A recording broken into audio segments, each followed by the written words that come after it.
Ahoy, Hefflings, and welcome to session 4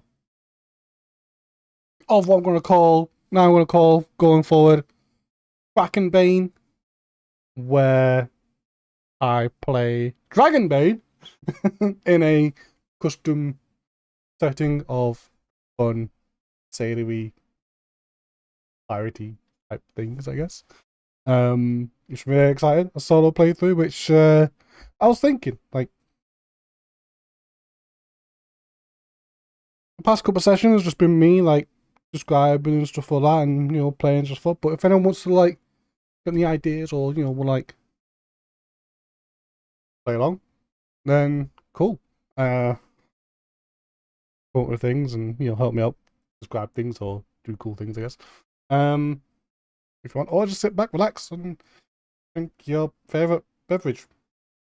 Cheers. Cherries and berries. Again. Love cherries and berries. Cherries and berries. So, let's bring on the desk cam. Oh, wait. It's in the corner. That's right. Also have Foundry loaded up and opened up as well. Because I want some other visualization-y stuff on screen. The desk cam's very blocky and sort of, it is what it is, but, fine. I'll make it look pretty at some point. Sometime. Maybe. Maybe bring back the old overlay that I had. So now put this stuff on top. But for now, that's what we've got. So sit back, relax. If you're on the YouTube side, make sure to do the likes and the subscribes and things. That'd be awesome. We appreciate that. If you're on the Twitch side, you can follow. And if you want to do the sub thing there as well, but not fussed. Just sit back and enjoy the fun, I guess. That's just all it is, really. All there is to that. So I've got meaning tables in front. Let's put them aside. I might need this one at some point. Oh, soon, maybe. Depending on the testing scene roll. That'll go. Let's put that on there. So yeah. We'll be testing the scene. Made a little note on how to do that. Because I always forget. Using the Mythic 2nd edition Game Master emulation. Or emulator, GME. As a way to help me make decisions that I struggle to do. Which is nice. Well, Mythic-ish, because like what I'm doing, I'm gonna lock the adventure going forward to number 5 here. Chaos Factor 5 as a middle ground. It's easy to remember for me. I think what I'll do then is, let me see if I can highlight it. I mean, it's highlighted a little bit, but now I've got a small screen. It's kind of funny how I made this screen, this camera here, less blurry, but now I made it smaller, so now you still can't see. I just realized. But yeah, I'm trying things out. I'm always experimenting and changing things and see which will fit. This Dragonbane series has always been like well, it's a bit of a test really. See if like, if there's any good whatever. There you go. And I'm not halfway through. I literally just started. Well, I mean halfway. Yeah, all right. I'll just start the session, but don't worry. I'll do a recap. I can recap. I just done. Oh, we forgot about that. Oh dear. Hey, Jacob. So, what was going on with the ads then? Was the Twitch ads being not great? Yeah. Okay, it's been 4 minutes since last ad. I don't know. Whatever, Twitch. Whatever, mate. you do you, I guess. But hello. Hello. What was I talking about? Yeah, like, we'll see how things go. Basically, is what I'm trying to say. Why is this not... Why did that not... Why did this not line? Why do you not want to line? Can you line, please? There you go. So I guess it's... Yeah. I don't know. I've got my train of thought now. It's okay. That happens a lot. Oh yeah. Then about having... I mean, I might find a way where I can, like... Well, I know there's, like, plugins I can do, make this, like, big and small and stuff. But if I need to, I'll see what I can do. Yeah, at the moment, I'm just gonna roll with it, see what happens, try things out, you know? And that's the spirit of, well, everything I'm doing, really. Try things out, see what sticks, see what's not, see what works, see what doesn't. I was making it a bit bigger. As long as we can read what's on screen, I guess. Then I can, like, move this over this way a little bit. See where we are in the world. Ooh, it was blank blue screen, and now you have the map up doing stuff for the character sheets.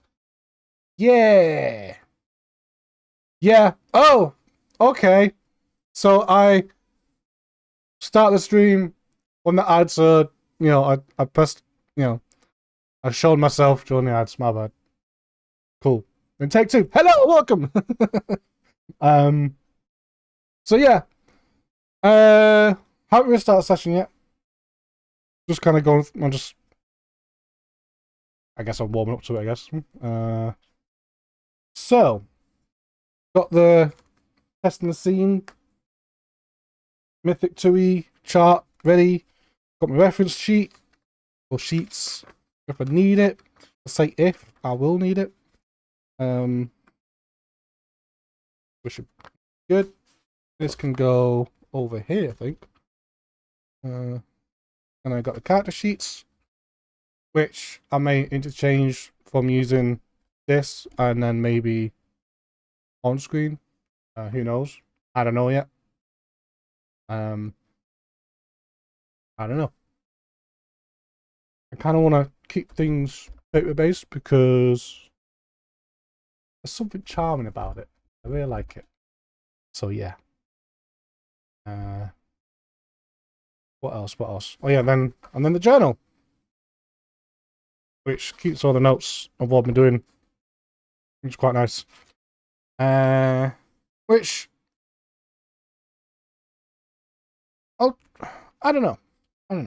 What I thought was, like, I'd try to do more journaling, I guess, but as I'm streaming, and I think I need to, like, do more talking than writing, I think.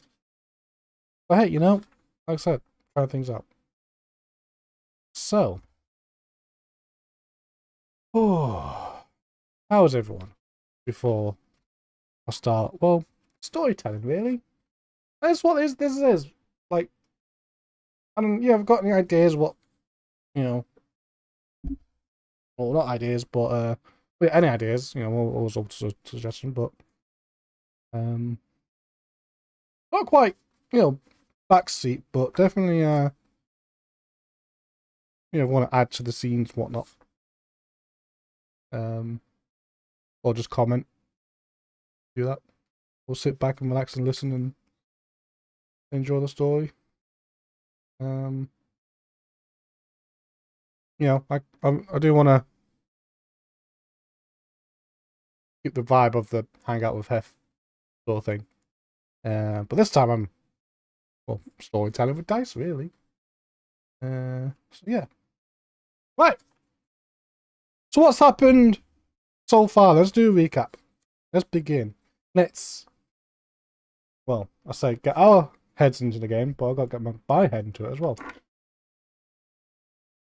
Oh. Scene 1. So, basically, our character, you know, I will have the on-screen sheet on as well. I think that's... So Ferrick here. Ferrick Bundusson, son of Bundus, who is this renowned,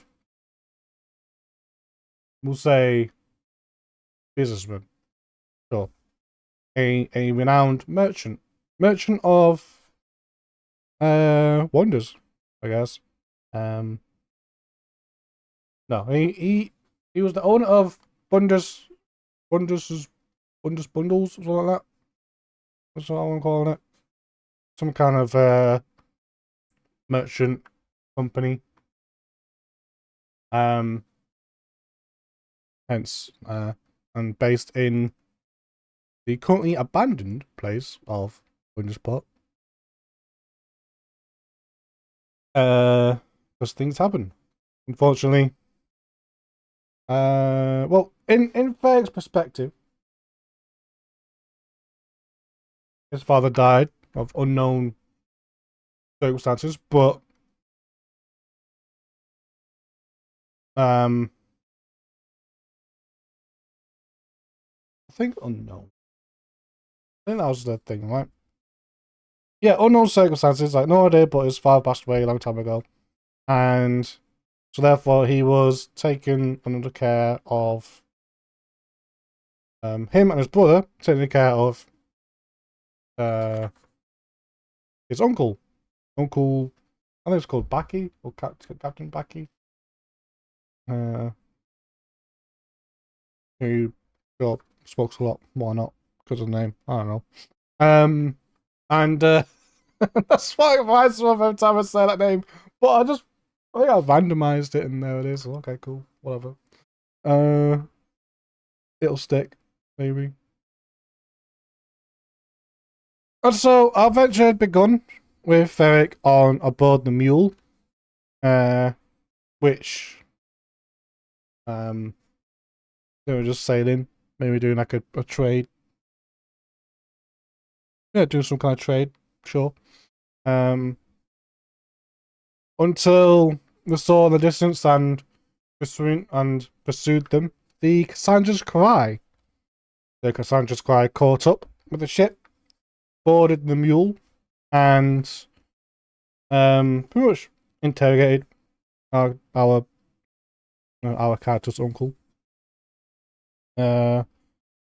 Or Captain Kane of the Cassandra's Cry is looking for a keystone, something to well, I think at the time he thought it was just an ordinary key, like and he believed that Captain Backy either had it or knew the whereabouts of it. Well, this is the key for the chest of, Bundus's chest, which is somewhere. The chest containing all the riches and business secrets and stuff like that of the Bundus bundles, Ferrick's father's business and whatnot. So then, yeah, hidden chest somewhere. At least I think I didn't go through. I was kind of dancing around the the details of the back then, but now I kind of got a bit more refined idea of what we're doing here. So that's not good then. And as I suppose, as a bargaining chip and way to twist Becky's arm is Kane thought Ferrick was Becky's son, right? And so Kane's like, right, then I'll take your kid under my care until you find such a key. However, Captain Kane does not realize that in doing so, kinda technically already found the key, but not, because around Ferrick's neck is an amulet, like a keystone of sorts. used to, which needed, to open up some chests. His father's chest.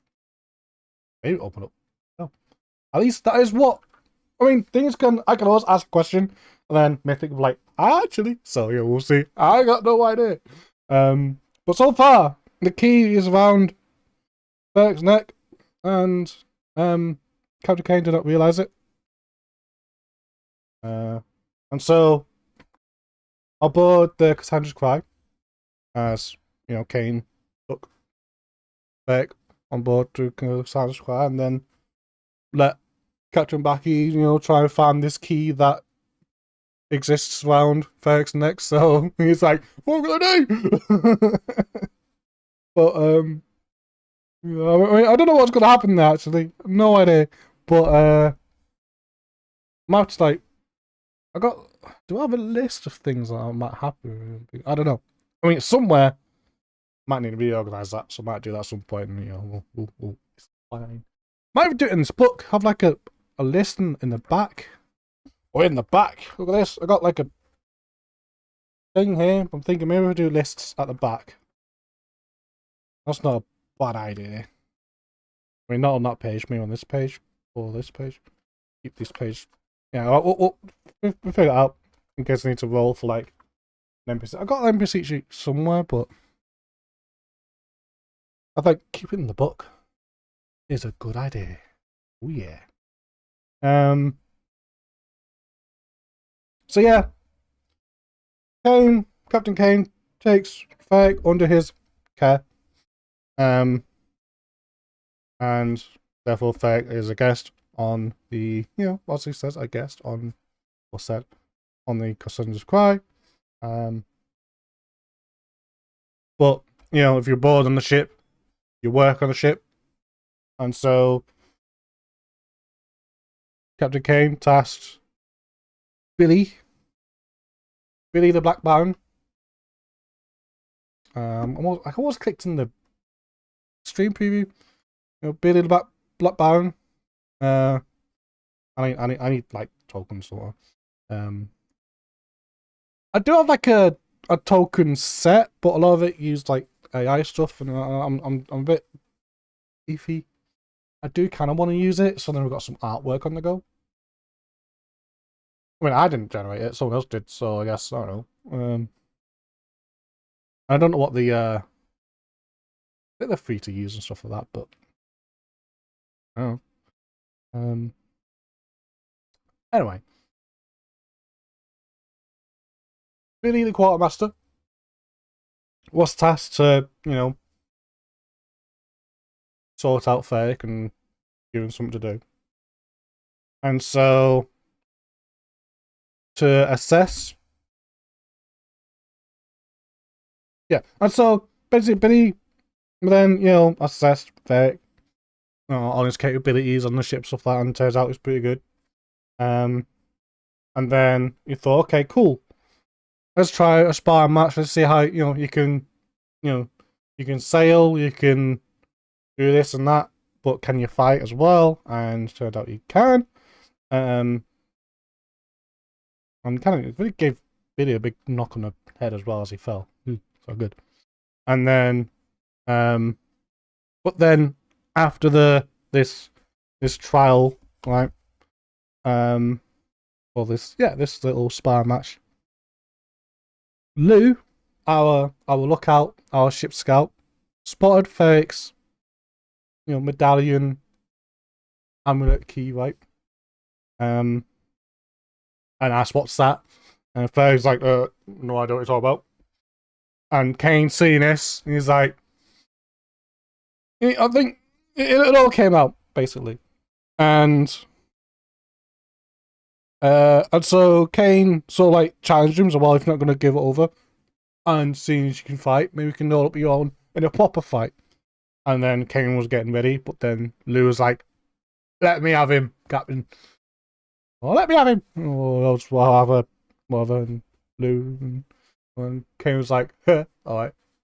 And so last week they fought, and tell you what, it took like half the stream, if not more, the whole stream to like you know, they go through the combat. See, combat in Dragonbane is meant to be quick. Whether I'm doing anything about it wrong, I don't know. But it's meant to be like, you know, a fast-paced thing. But I was thinking forever, I was like, oh, next edition. So I thought, right. So yeah, they fought and fought bravely, both of them. I think at one point, one highlight in the match, yeah, in this fighting match, Ferrick, you know, came into charge at her. Lou so like stepped away. Our little halfling scout, mind you. She sidesteps and pops on the back of the head as you know Ferrick's like down, gonna tackle, and yeah, back of the head. Hence like the massive damage, like 1 HP. I mean, they're going down to 1 HP. Ah. But it did not. I was saying like, you know, down to HP would be like, that would be the sort of defeated. Like no one's. I mean, someone might die at one point, but yeah, I like to play as like, you know, if the HP is gone, then they are defeated, whatever that may mean. Right? They give up, they surrender or something, right? Or they get KO'd rather than, you know, or the 2-letter. I don't know. KO'd rather than, you know, DI'd. You know, yeah. Sure. Right. And so the captain stepped in, was like, enough. Fine, whatever.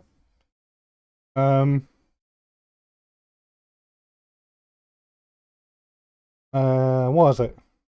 Came in for a talk briefly where, yeah, and then like, you know, a bit of a talky confrontation. Is like, hey, the are you then? Like, why you got? You know? And then Ferrick's like, I am Ferrick Bundusson, son of Bundus.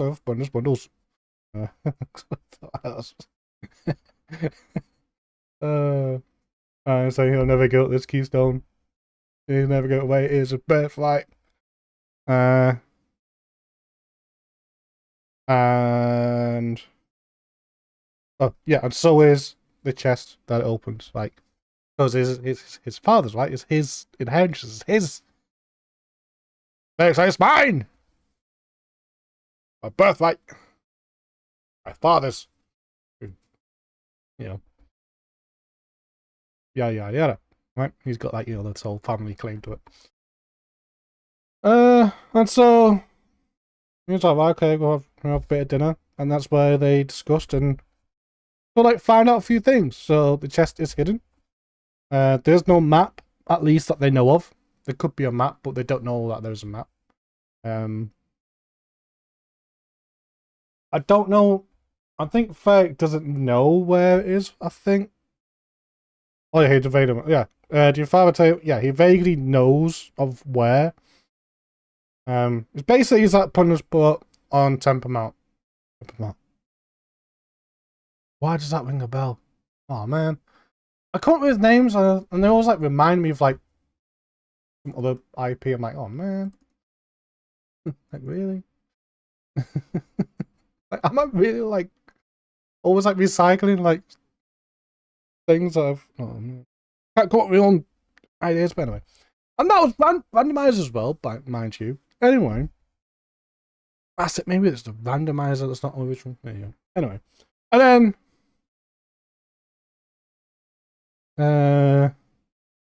then Billy tried to almost like drop the thing where like that's called Cassandra's Rest. Or at least the island. Cassandra's Rest, you know? Sure.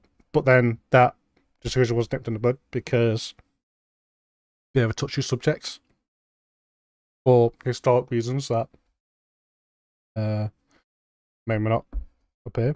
And so yeah. So then the idea for this session is that's where we get you know, gameplay stuff, right? So the expected scene of session 4, scene 4, all right. Or what I call is like episode 4, right? Is You know, I'll go on for it. I think I will say episode 4. Where's the pen? Here's a pen. Here is a pen. So, I'll go ep 4. So, the expected one here is the captain was ordered, right, we go ahead to Port Marston in the newly drawn map that we done Wednesday. As well, looks a lot different to wherever it is. Always already gone. I'm already right now. Discarded. You know. There you go. Very different to this map, eh? Very different. Even like the whole like roll table thing I wanted to do is different, but that's fine. I'll figure out a system how I'm going to do that in here. Oh, maybe I'll use like this one, this thing. Anyway. Sidetrack from the sidetrack from the sidetrack. So yeah, the expected scene will be that they arrive. So I'm gonna roll then, or the expected like thing that I was gonna have. So I'm gonna roll.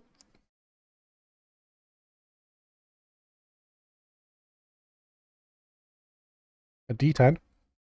So yeah, the whole campaign is gonna be locked in Chaos Factor 5. 1 is easy to remember when I'm like trying to make decisions. Oh, you know, like am I cool? That's a 14. So yes. And if I was rolling on 50-50, that would have just been a yes anyway, just standard yes. So I'm not exceptionally yes, I'm a cool, more like, you know, yeah, not too bad. Right? So there we go. And then, you know, 50-50, I can remember that. Or I can basically pick a number and it's below that, and it's cool, and then use the exceptionals as a guide as well. In some way. And just wing it and judge it based on whatever happens. That's the cool thing about this. So, yeah, I will get the D10. It's really cool. I really like the Dragonbane dice. I think they're my favourite dice I've got, although the purpley ones I got are quite nice. So, yeah, nice dice. Nice dice. So, if I roll, what I roll is greater than the Chaos Factor, so it's 5. No, it's just above 5. So, it's actually greater than. It's not greater than equal to, it's greater than. It has to go over 5. So, 6 or above. Then goes as expected. If not, then odd even, sort of like changes the scene a bit. So, here goes. First roll of the session. First official roll. Official rolls. Oh, that sounds tasty. Anyway. That's a 4. That means it is indeed less than or equal to 5. And it's even, so we've got an interrupt scene. I was hoping for an interrupt scene because that'd be really cool, right? So, they're on their way to Port Marston. But then what happens? What happens?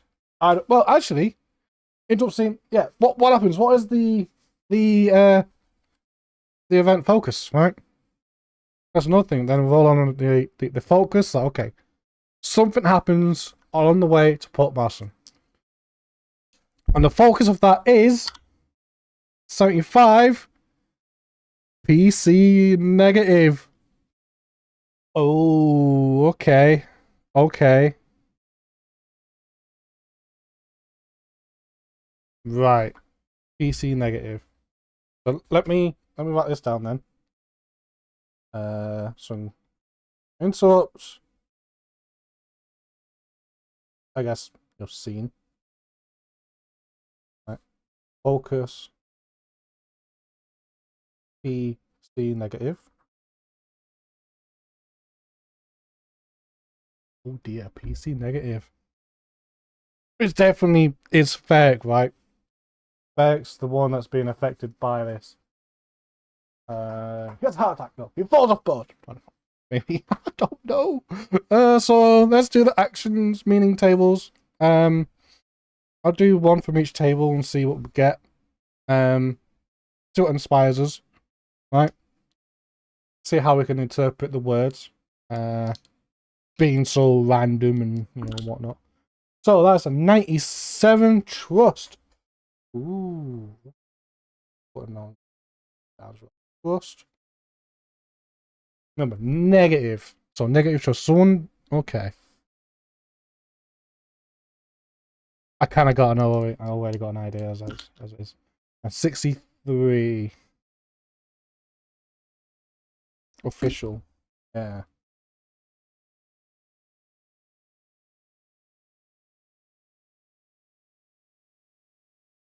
Okay.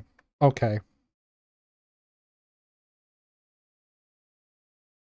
So during so after the fight, right? The fight. So we have the fight with Ferrick and Lou, and then the sparring match. That's done. But the fight, right? And the whole things that happened. So I'm gonna say it's after the whole meal and stuff and whatnot. Ferrick has been so what? Okay, here's what I'm gonna do.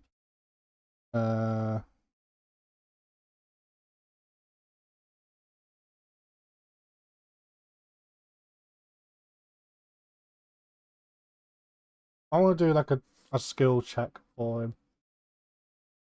Sense. Just to gauge like some kind of context of like what I got mine. So 10 is seamanship. Okay, cool. Below 10, that's 8. So yeah, he's good. He's good. Yeah, that's a success. So under the let's use a green pen. Green, isn't it? Right. So under the Krakenbane rules, a skill check is basically you roll below the number of your skills, basically. Your skill number. So we've got a seamanship of 10, so if I bring up Ferrick's feet on screen. Seamanship's 10. So we roll below 10. I might use this. I mean, it don't really matter really. Just for like presentation purposes, I guess. I should really also show on main screen as well. I could roll based on that. But physical sheets, man.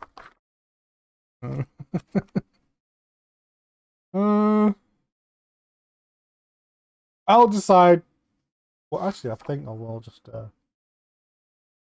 I think I will just use 5 physical sheets. So good. I might bring it back. Depends really. Cause I like it, man. No, come back. No. So. Okay, so then yeah, it's doing alright. I done a check because I wanted to see if like, because remember like PC negative, trust official. So where I'm going to interpret this is like some official does not trust Ferrick, and I wanted some context based statement, but yeah, he's doing fine. But despite that, I think. Good roll on who I think could be. But no, I think I like the character. It's going to appear a lot. So, look out, Lou. Look out.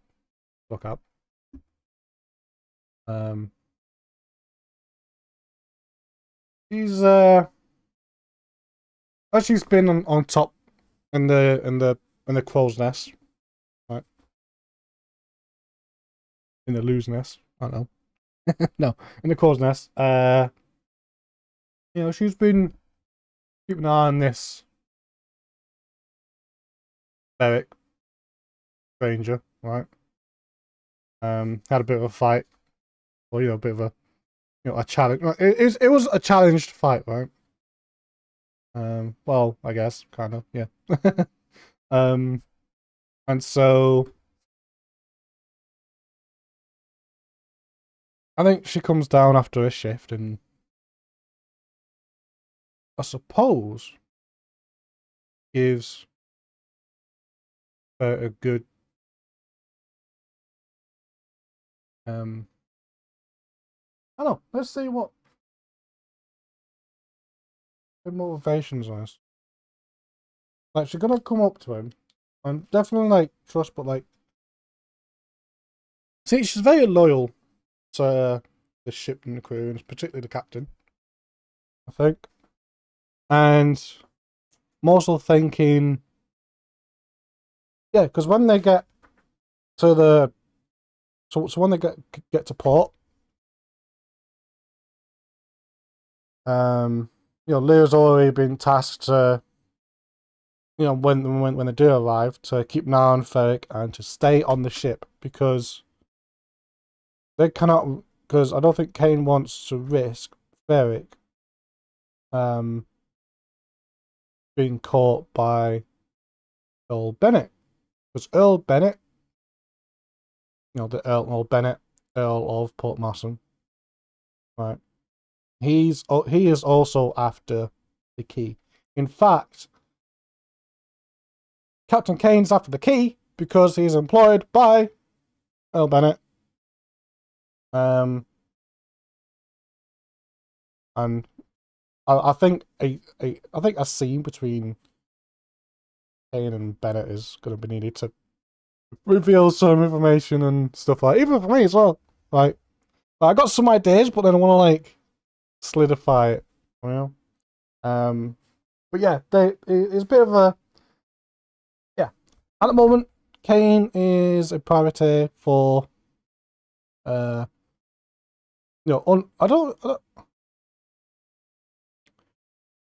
think maybe Ferrick might have like heard it amongst the crews. Oh yeah, I want to doing this for like, maybe they have this this strive of freedom, being contracted under, there's a word for it, chartered, well, that under Bennett of Port Marston, and they want to do their own things, and particularly Captain Kane wants to do his own thing of, well, challenging this, do his, complete his backstory, right?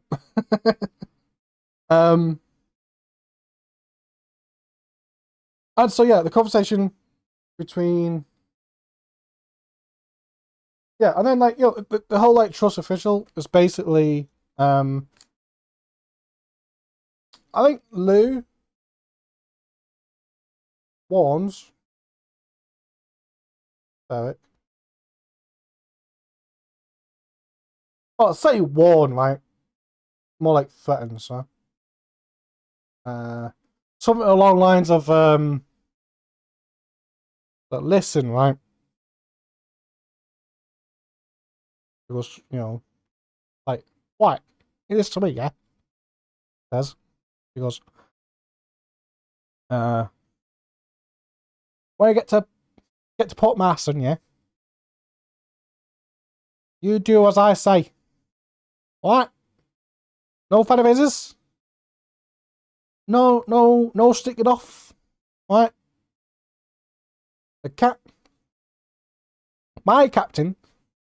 He says, she like really emphasizes like the my captain. So, it's not his captain. He's not part of the crew, right? So she's like, my captain, yeah, trusted me to look after your ugly mag. He says. So,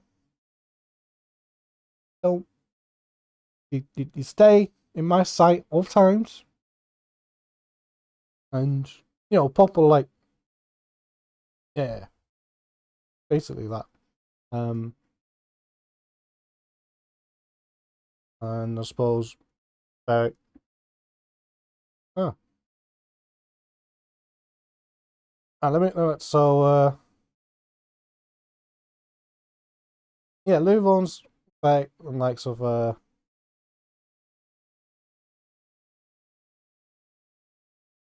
what I was do let's say don't leave like wonder how well received this gonna be from Ferrick though. Like is he gonna be like is he gonna care or you know just ask the Mythic, like is he suppose that he's supposed to taken aback by it. You know, and I guess they haven't like spoken since the fight as well. So is he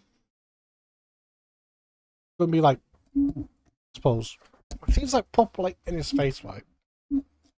So he's not gonna take that. So it's very like I'm gonna say, does he push back? You know, 75 I'm gonna say 75. Very likely you would. So below 75 is a yes, and below 15 actually is a like exception like that's an 88. That's a double. And there's like a rule for doubles. I think doubles below 5 when an event happens or something like that. There's no rule on the thing. But cool, that's fine. So 88. No. He's like I guess he's like caught off guard because thinking it's supposed to be like a couple of days now. Let's say a couple of days, they're like almost there, right? And and Fair's like, yeah, sure. Like I don't want to like, I'm all I want to do is just to find that chest. That's all I want. That's all I want to do.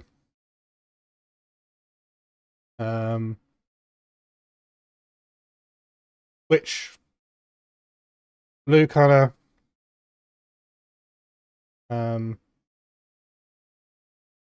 yeah, that's kind of like scripted, but like Heff, like he was like, all right, all I want is to find my family's chest. And to, I guess, like, fulfill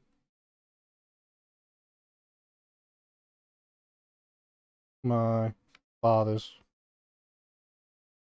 wishes. And then Lou hearing that, I can imagine her being like, is that all you want, is it? Well, yeah. And then she really gets into his face. And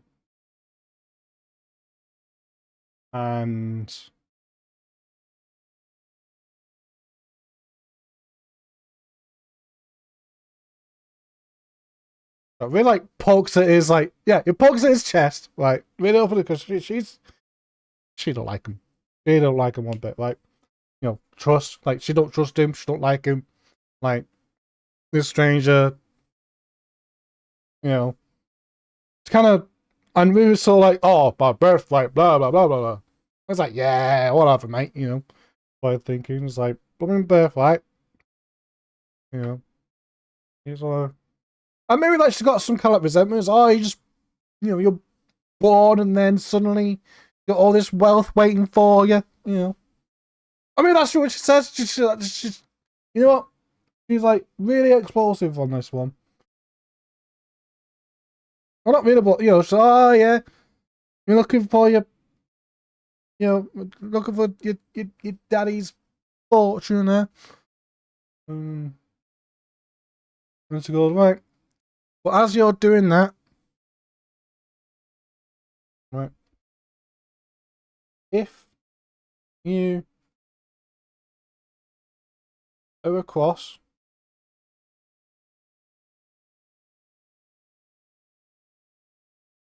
or backstab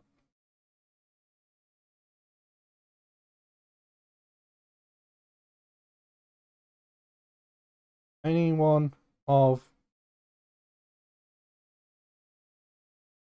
our crew, especially my captain, right?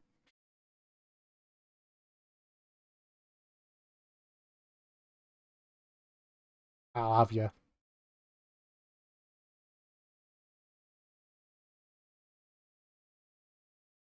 And she's like, she proper, like, you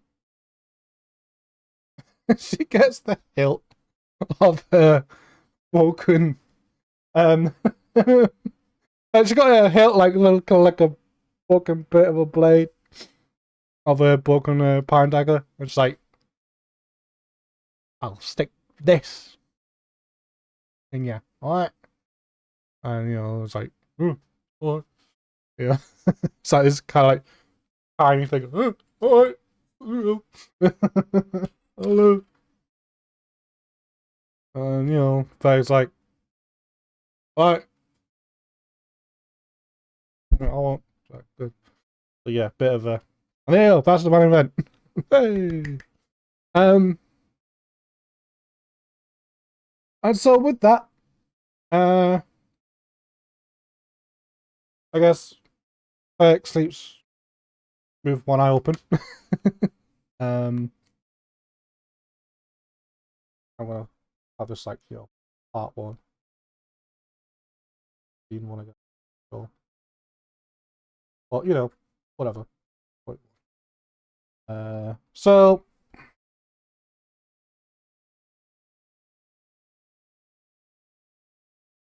the Cassandra's cry.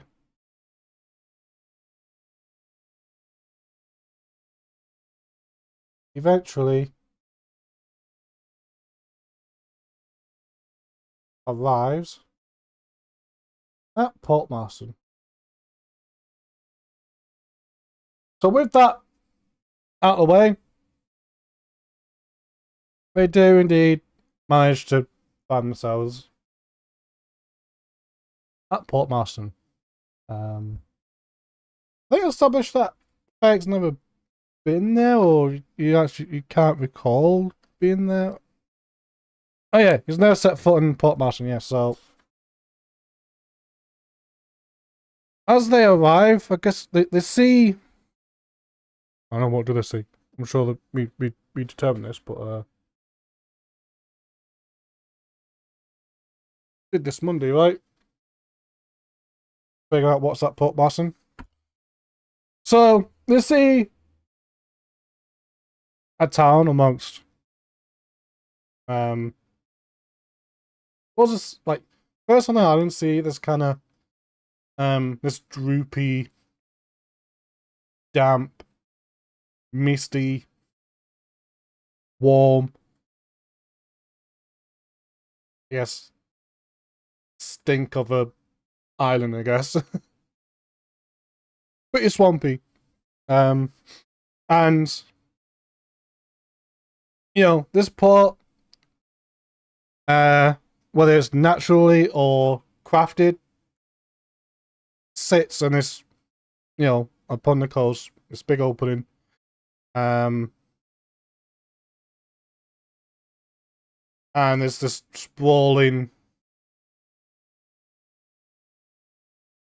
You know what I say? This is sprawling mess, of a town. You know, it looked like it looks like it had better days. Maybe someday. Probably not. Right? but it's very large. It's you know a large spot, I suppose, because um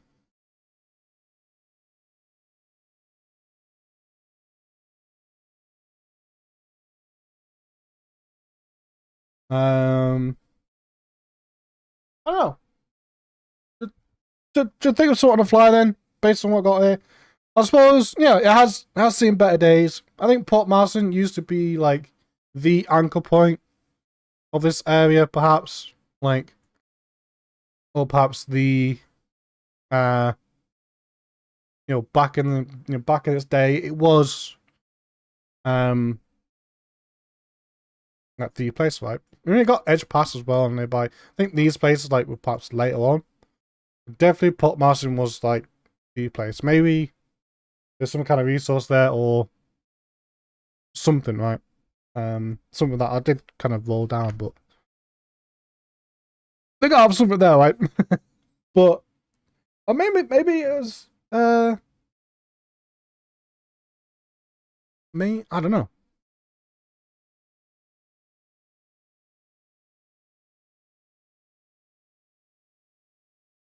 But either way, I can imagine there being some kind of I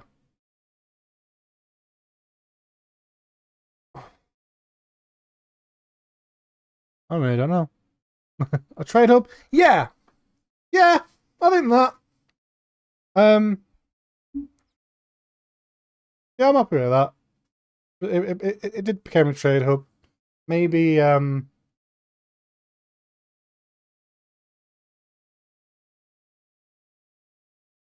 yeah, ships couldn't like it used to come in and go like being like perhaps one of the first. Yeah, maybe that's it. It was perhaps like one of the first. Maybe not founded, but definitely established places. And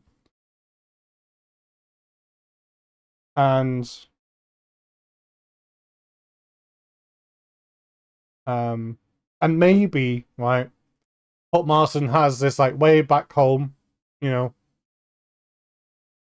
you know,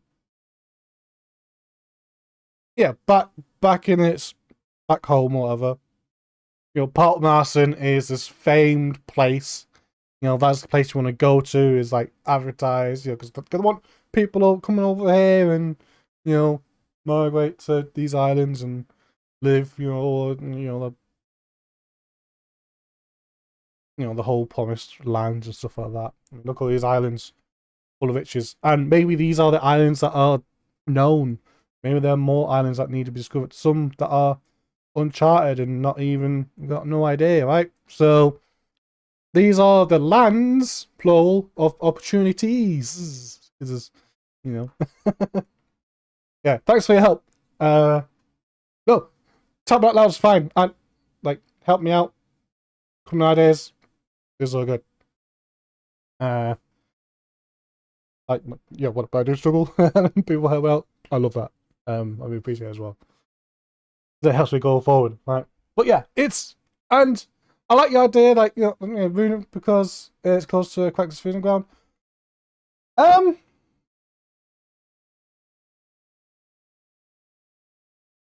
there's something going on. I will answer that.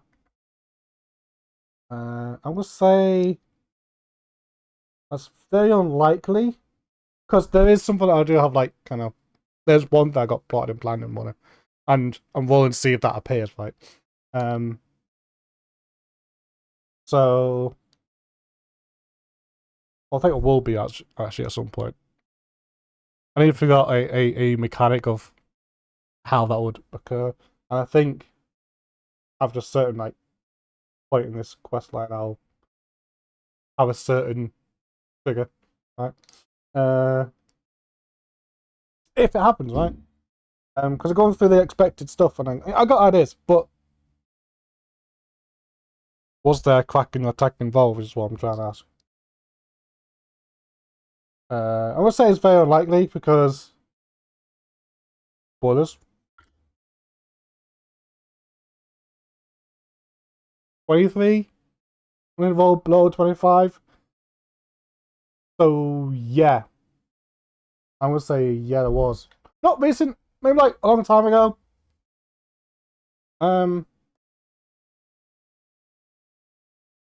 Ooh, a long time ago. How recent? I don't know, like 50-50 below. I say, is it in the time of what I'm thinking? Seven. Oh no, way back when. Okay, cool. Yeah, there was a Kraken attack at one point. And I think since then it has seen better days.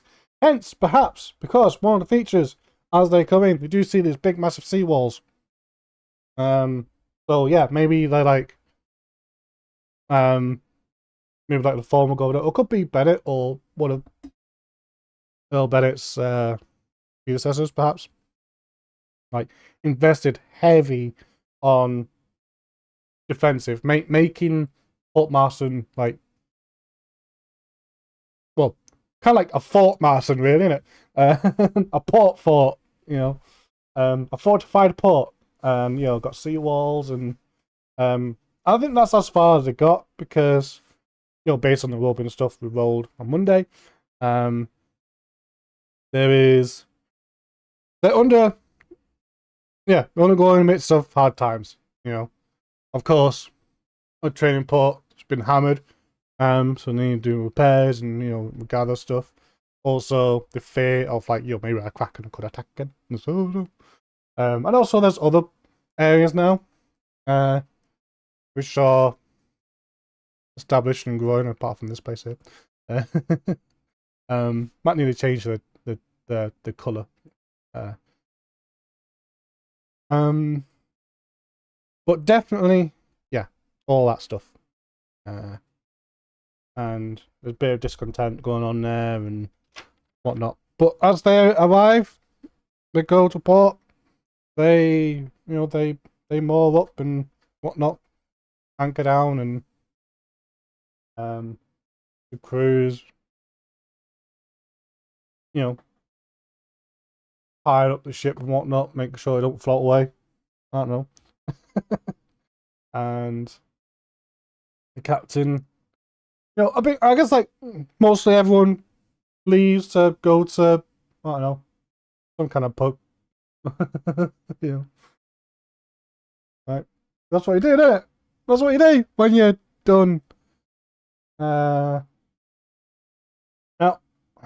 when are we in the day? I don't know. Hey, what?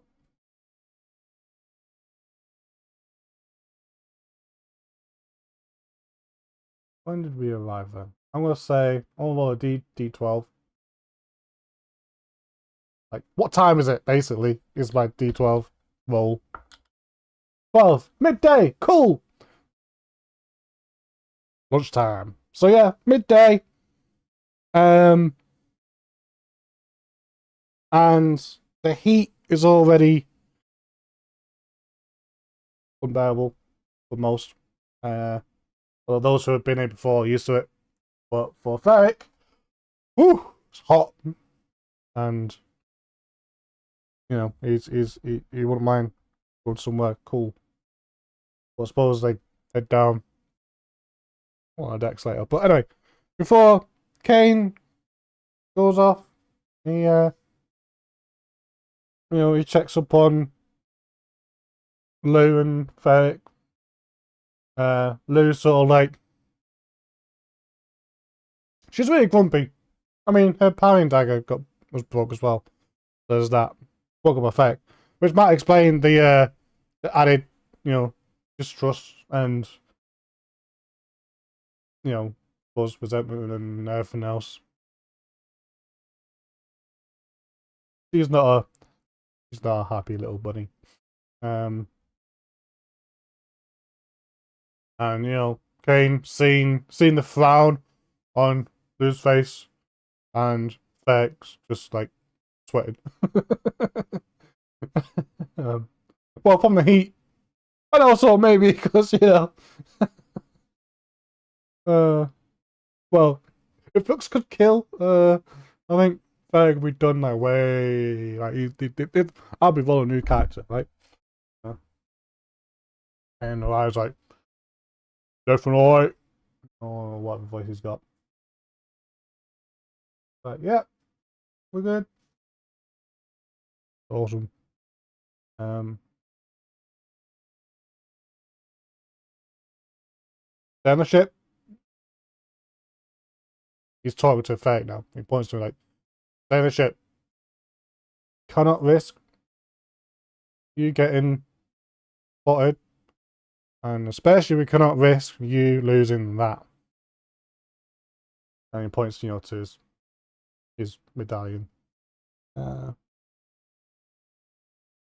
And Ferrick's like, you have to see Earl, huh?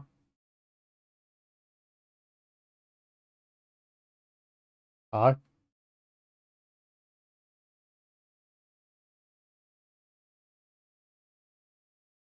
Go see if he's got I don't know, one of like I guess like in Kane's view, he's got an idea.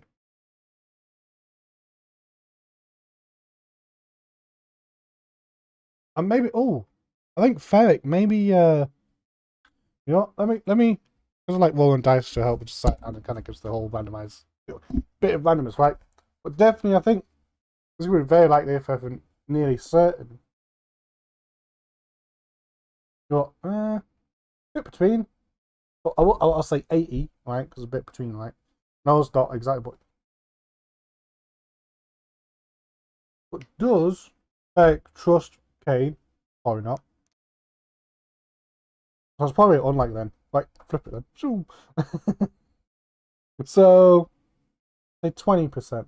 Like 20. It's unlikely, nearly impossible that he trusts him, right? Like, he just took away from his uncle, tried to get him killed, right? With the fight and all that. I'm trying to get his thing, so Ferrick's like, nah, I'm not having any of this. But I suppose perhaps I'm thinking, right, cool. So don't trust him. So maybe it is 80 then. Does Ferrick think Captain Kane's gonna turn him in? Well, it would have done if he just like. Well, then why stay on the ship then? Why not just like, march him into sea? Yeah. Yeah, I'm gonna say 75. Likely then. Like it's likely that he does think he's gonna like turn him in for some reason. 78. But no. I was gonna say 80, but it would have been but is okay.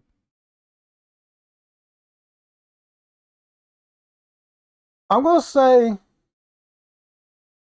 that's a no. He doesn't think that, but because the numbers are close, I like judging numbers like based on like how close they are to the threshold I got.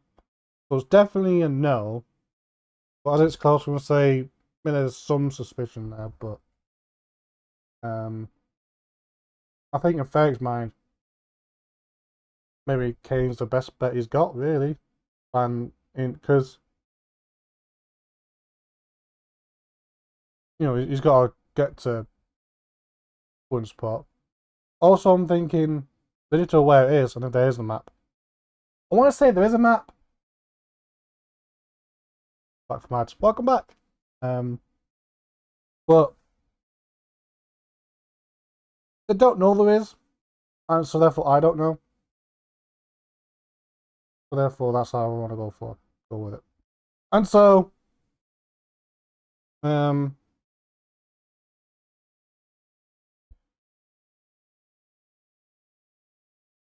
yeah, and so I think Kane is all like, all right, so, hold on. Oh, house chores, eh? Lovely. Have fun. Yeah, Kane was like, look, I'm going to have to see Earl Bennett. I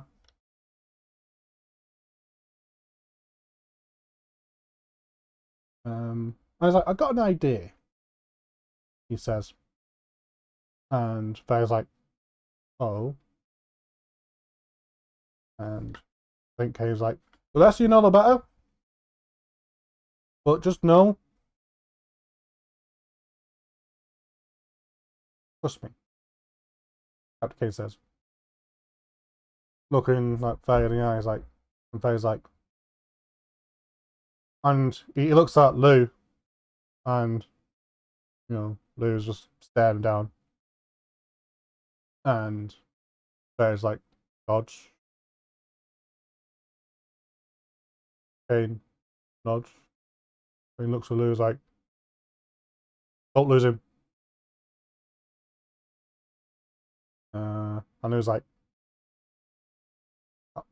yeah, and then Lou just replies with, if I need to, I'll tie him down.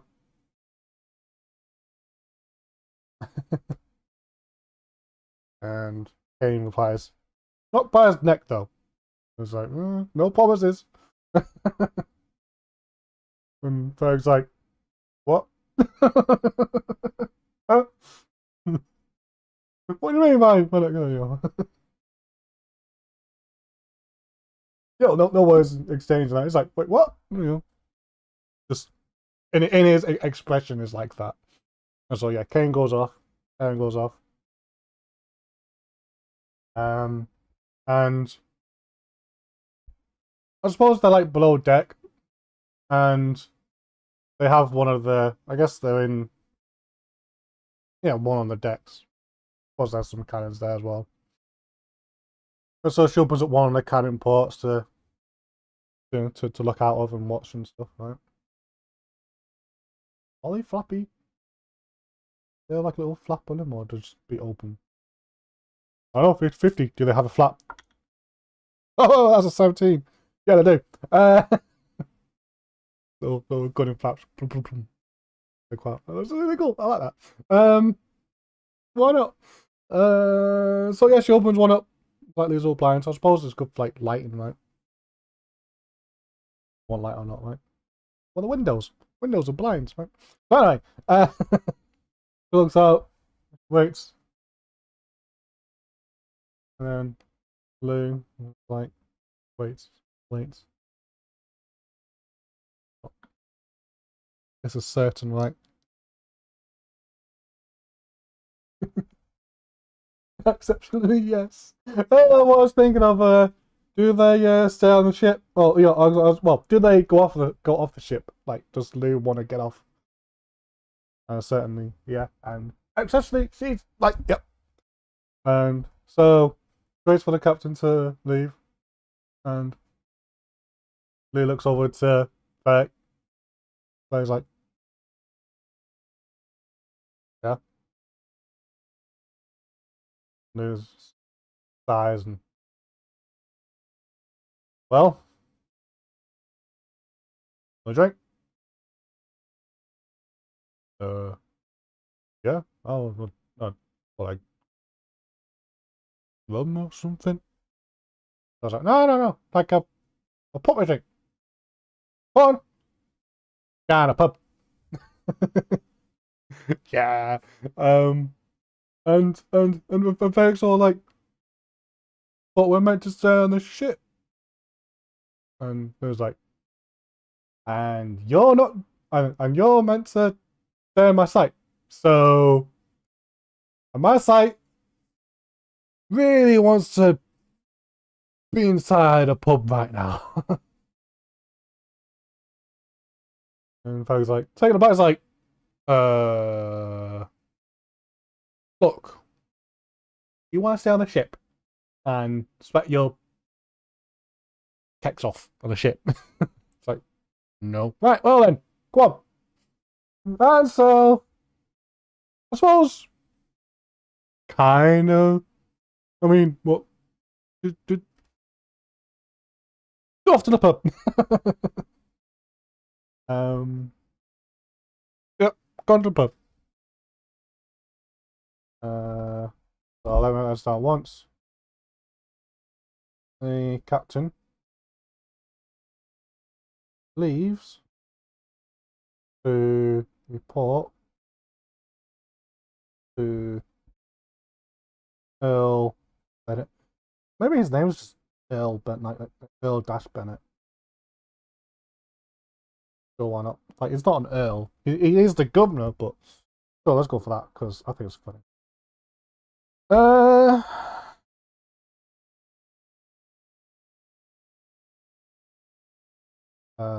Lou takes Ferrick to the pub because you know what? I'm British. When I get to role play and stuff and get the chance to, a pub. Go on, John. What do you mean pub? Living my dream right now. Role playing to go to the pub. And so yeah, they'll go off to the pub, and you know what? I had this idea earlier that I want to do, and here we go. What is city descriptors table?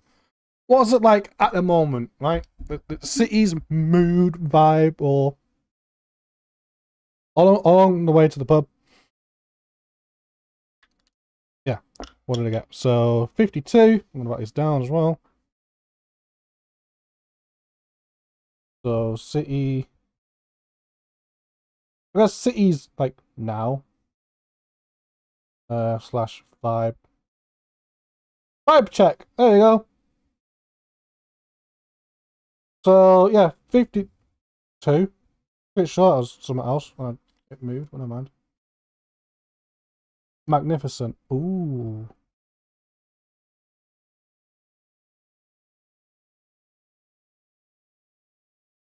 Magnificent.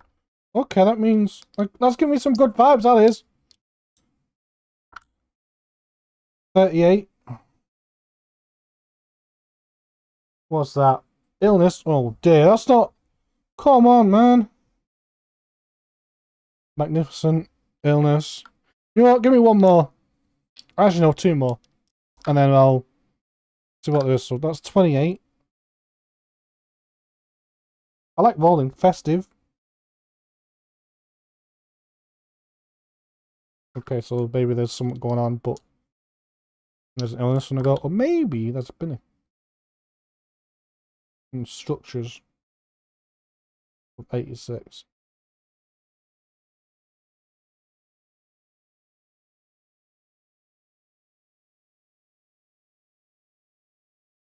Yeah, 50, 50, 50. Are we talking metaphorical illness? I'm just going 50, like below 50. Yeah, it's metaphorical. Above 50. No, there's nothing metaphor, it's not a metaphor. That's a 48. So, metaphorically. Cool. So that's a bit of a fever. You know what? It's Friday. There's a Friday night fever. You know what? It's actually I had some ideas what I want to do for the stream as well. Because when before, like, I'll get the session. Okay, what is it I want to happen now? And some ideas, and I got it. So magnificent, festive structures. It's not just a Friday fever night. It's fight night because I think it'll be fun and get some cards out, get some combat in the go, and it'll be really cool. So they go to the pub.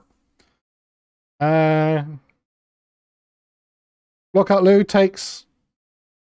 Yeah, she takes Ferrick to one of the.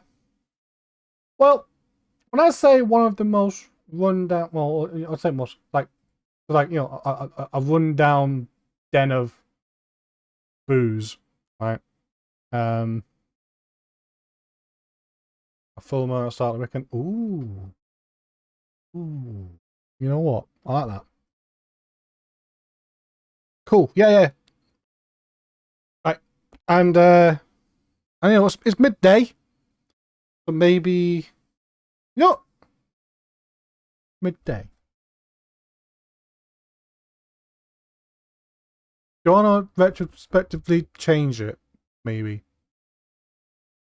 Tell you what. They do arrive at midday. They spend, because I think I said night, right? So yeah. Yeah. After they spent hours on ship, right? So they're done as they were told, and no, I won't wonder that. And you know what? They got bored, so they're gone. Either way, right? It's pub. Fine, right? Or even go there and wait, whatever. The thing is, right? Lou takes Ferrick to, I guess, one of her regular places, if not the regular that she goes to. And that'll be a new moon at start weekend then. I mean, I think the moon's pretty old, if you ask me. It's been there for a good, like, millions of years now. So I think it'll definitely be quite an old moon.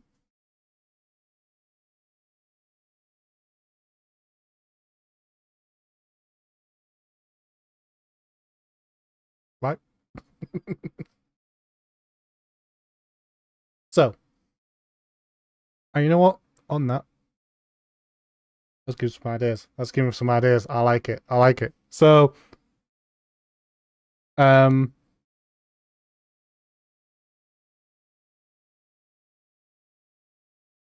was that? So yeah, when I was saying like rundown, I mean this whole town's a bit rundown, right? But she takes him to I guess one of her more comfort zones, which is just like I think even in its heyday, it was one of the poorest spots. I say poor, the poorest, as in there's a lot of drink. Well, the poor, right? Both, right? So I would say L and F. Head. Oh no. Blue takes Ferrick to the Bruise Brothers.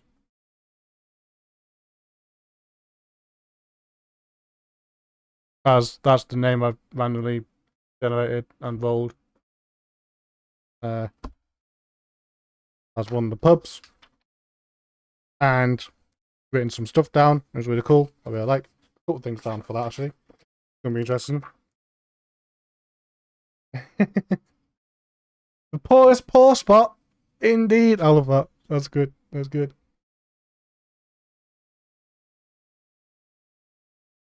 Well, it's the poorest of purest, poorest of purest, maybe? I don't know. Don't know about that one. But, anyway. Well, the poorest, but I don't know, the poorest. Like, it is, you know, there's plenty of drink there. Let's go with that because, you know what? It's a tavern and sure. The Bruise Brothers of pure pause. I don't know. Pause. Yeah, I know what you mean. I know what you mean. We're playing words here. I love it. I love it. Yeah. And when I say the poorest, as in, you know, I guess when you pour, drink poorest. I suppose, given the heat, a lot of people also like still pouring, but I think that's the whole town, right? It's swampy, it's sweaty, it's not nice. And today it's been pretty hot, so yeah, let's go for that. Go for 3 P's, all these 2. Well, all the P's. All the peas. But not garden peas, though. They can... Nah. No, not all that. But anyway, they head there. There's one down. But you know what? It's still decent. Still cozy. I mean, you know, a tavern's job is to be comfortable for people to sit in and, I guess, spend their evenings in, really. And yeah, if you're from, like, the upper yuppie spots of anywhere, you know, then okay, this is a bit, you know, a step down from what you're perhaps used to. And maybe perhaps what is Ferrick kind of used to as well, I'm going to say. You know, it's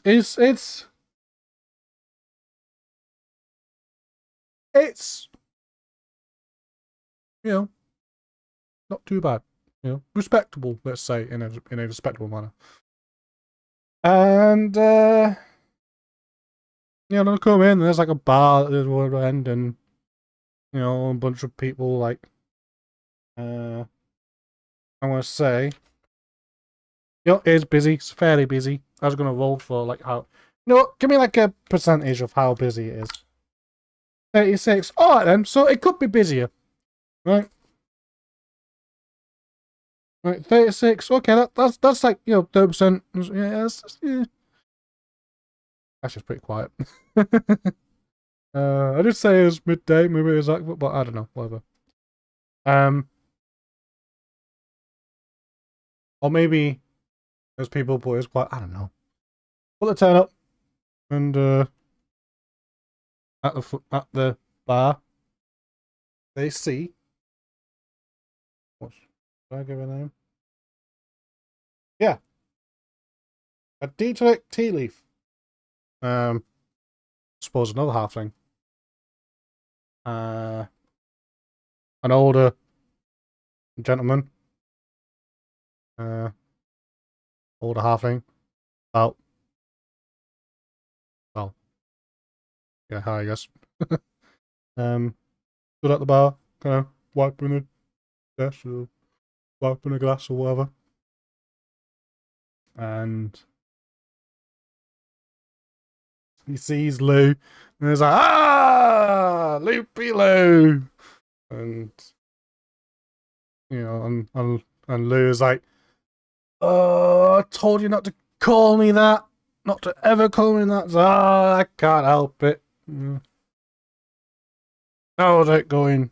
You know, Diedrich says, or Mr. Tea Leaf, and look, I was like, it's not too bad, and, you know, we're on babysitting duty, and you know, Diedrich, look at Beck, first, I don't know, and looks at him like taller, because, you know, Beck being human and quite a tall lad as well. I was like, that mate, how you doing? And Faye's like, alright. So, what's the deal with him then? And Lou's like, well, I just gotta keep an eye on him, make sure he's safe, blah, blah, blah.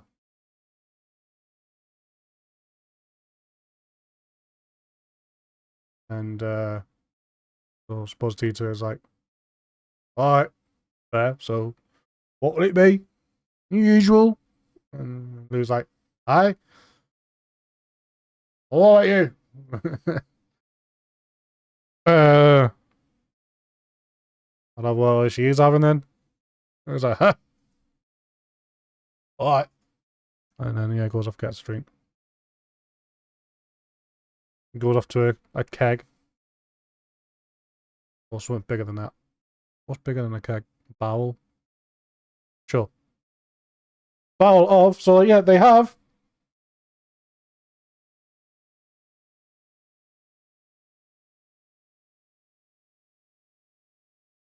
I don't know. Tank goods. Of.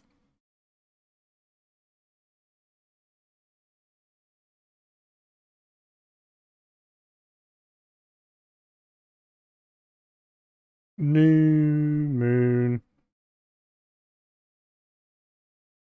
Ale. There you go. Aha. Inspired by the whole new moon stuff. That's the idea. Aha! So I want to write down. And yeah, they have a few drinks and whatnot, and I suppose Lou's not very chatty.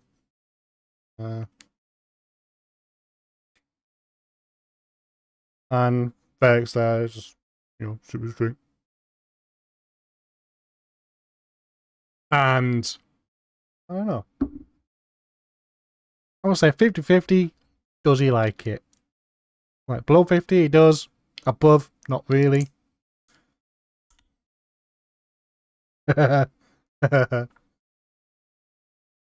92, 50-50. He so that's above the exceptional no. So the small numbers are basically like the exceptionals, and because I went 50-50, below a 91 would be an exceptional no. All right.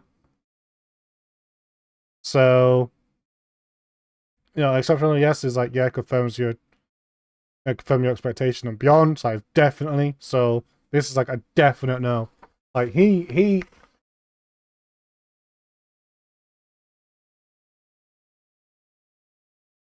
I'm gonna give him a constitution, I think. Either constitution, well, first of all, right?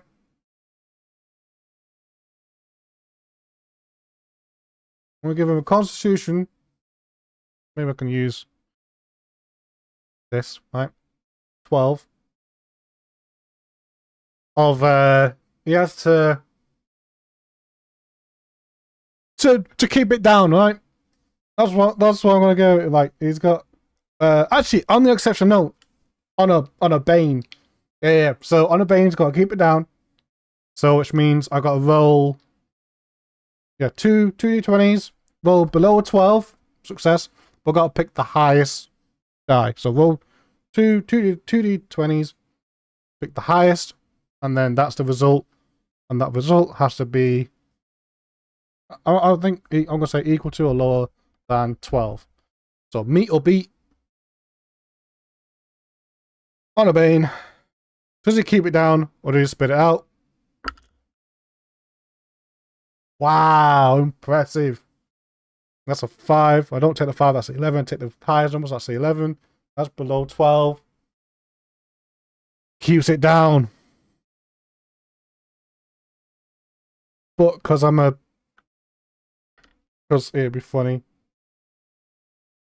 I'm gonna bluff, which is a 5 for him. So I've gone to skills. Yeah, bunch of skills. So bluffing is on the 5. Do we keep a straight face doing it? Nope. Well, the 6. So yeah, his face and nose turns like, he grabs and is like,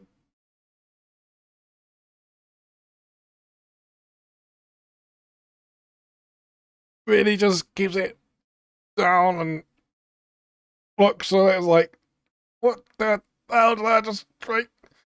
And yeah, and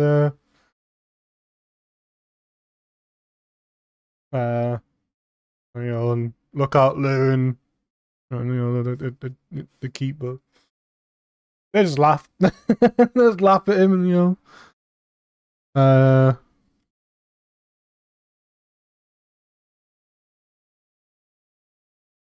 and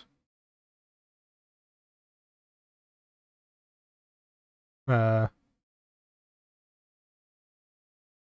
don't know, I guess there's just laugh at him, I guess, and stuff like that. And I can't think of what they'd say after that. I mean, I guess they say, like, one of them would say along the lines, there's like, too strong for you or something. And there's like, no, it's just, what on earth is it? And you know what? That's his bluff. It's terrible. Yeah, he was like, no, it tastes great. It's amazing. How did I hide a stink pit from us? Swallowing my gut. Yeah. Well, it's the opposite. Well, Poirot says that afterwards. Actually, it says like, oh, it tastes lovely, and it takes another sip, and then it's like, how did you hide a stink pit from the swamp in my cup? Yeah, I love that. And and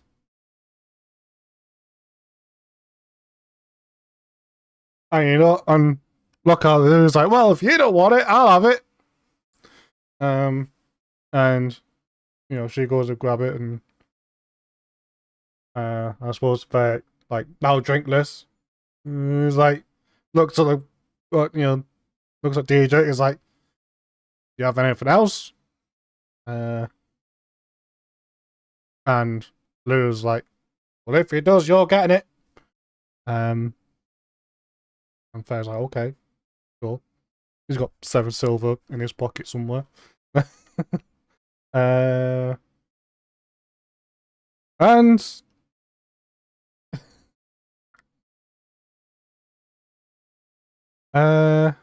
50-50 then.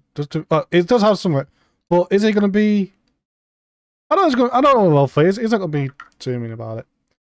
He's like, yeah, sure, I got something else for you.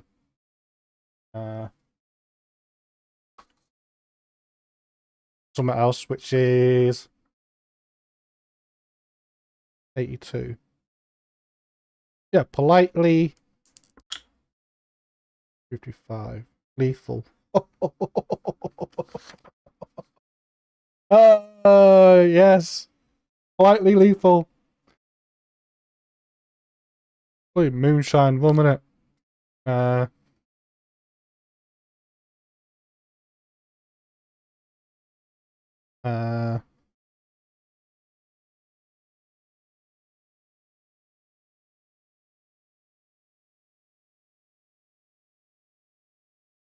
Yeah, that's something different. Now let me write it down as a. Trying to keep the notes update as I'm explaining it. Yeah.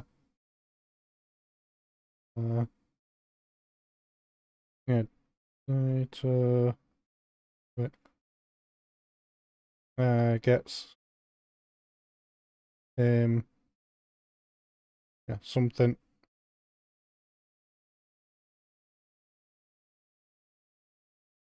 Was it politely lethal? Polite. I don't know what it means. Might not be able to spell, but it's fine. Or like some kind of like moonshine. Oh, moonshine! Huh?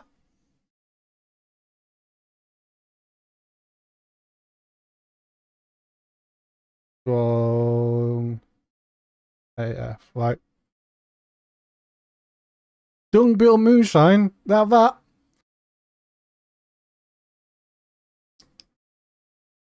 $50-50. Yes!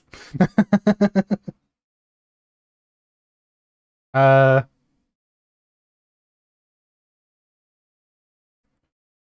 Dung Beetle Run. Let's call it that. Dung Beetle Run Moonshine. There you go. That's the why not? And so yeah, sure, I got it's like a shot. Yeah, is it a shot? 50-50. Yeah, 45, so yeah, it is a shot. Yeah, and it's a good thing as well, because it's blooming strong. Right? Like, I mean, it is just like, I call it rum, might as well be I don't know, just bleach, right?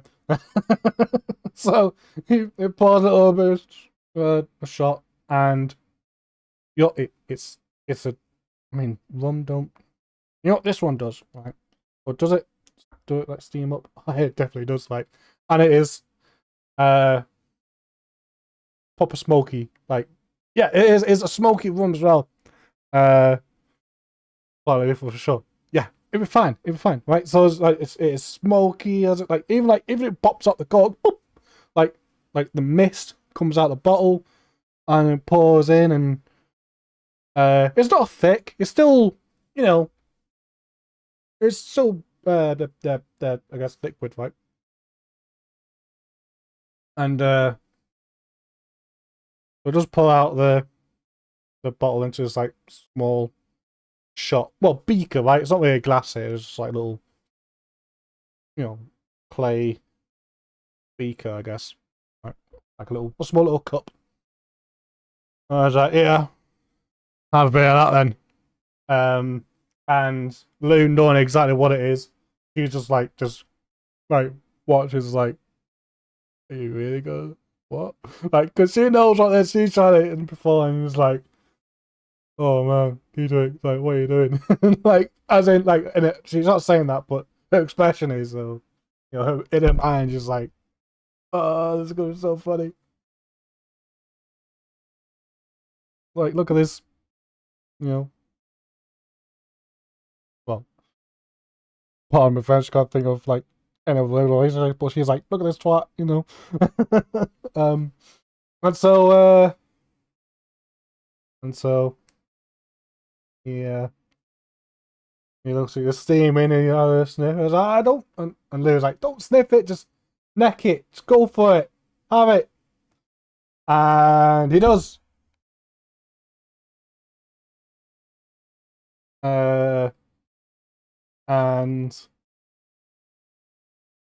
I don't want to give him a bane this time. I think just like straight up fun check again. 12. Does he keep it in? Yeah, he does. Yeah, he necks it. And so, oh. Well, that's a really good, successful contract as well. Like, he definitely like keeps it down, and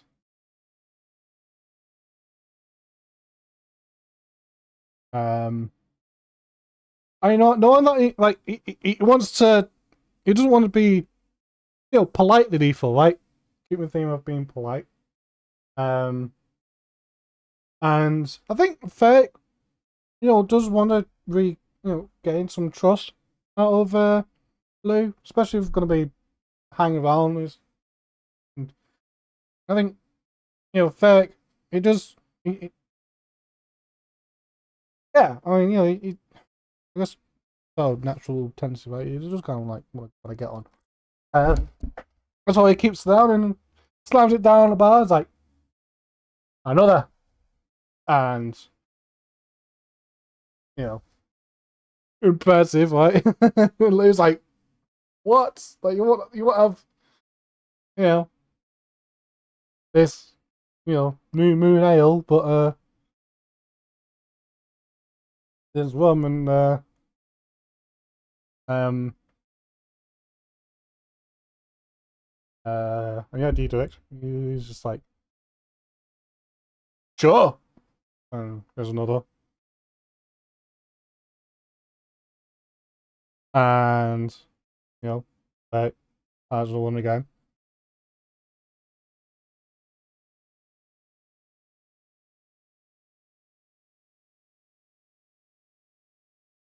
Very likely. It is yeah, definitely it goes straight to his head. Basically. He's like, what, because of strong stuff, his neck had two, and he's like, you know, as I said, and you know what? I suppose, and as like, you know, the day, evening, night, whatever, they go on, they're chatting, they're laughing, you know, like, that's why we drink, you know, people drinking, moods lifting, and, you know, Lou's still sort of suspicious of this fella, but you know what? He just necked 2 shots of dung beetle rum. You know, like what? Like if she couldn't do it because you know it's literally smoky. I'm guessing how like they made it. I guess it has this like really heavy like wood smoke like aftertaste to it. I guess which kind of adds to that. Suppose the you know the potency of the alcohol as well. I guess. Yeah, the pure right, purest, purest. Like that is, I guess that is their purest that they're calling it, right? And it's definitely the kind of drink you don't like neck 2 on the bounce, and I think yeah that happens. As they're talking, there's 2 events that want to happen actually. So I got to roll 50-50. 50-50. Tap my book. I've got something written down. I wrote down the other day on stream as well. The complication that's happening. Don't know how that's gonna. Yeah, 50-50 does happen. Yeah, it does. Right. Cool. So, well, there's a couple of things actually. Oh, I said that one. Oh yeah. Oh yeah. And to add on to the drinking, right? And stuff like that.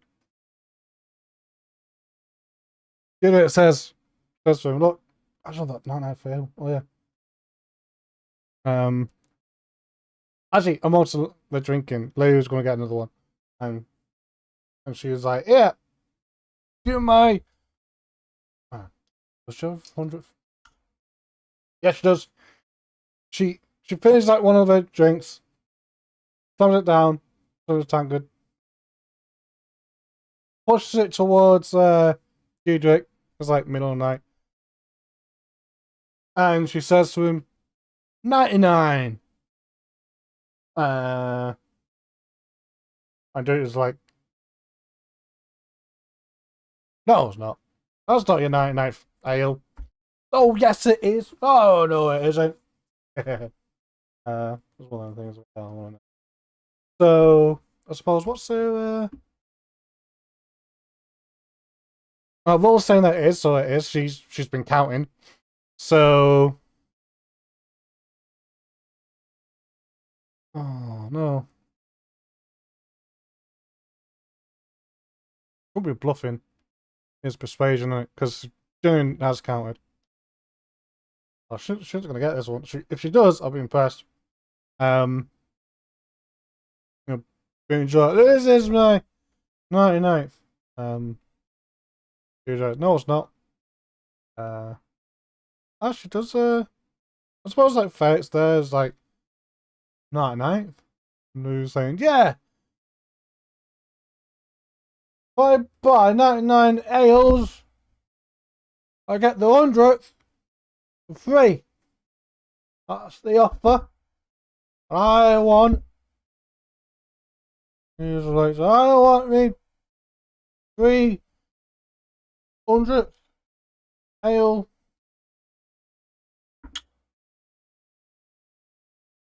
Yes!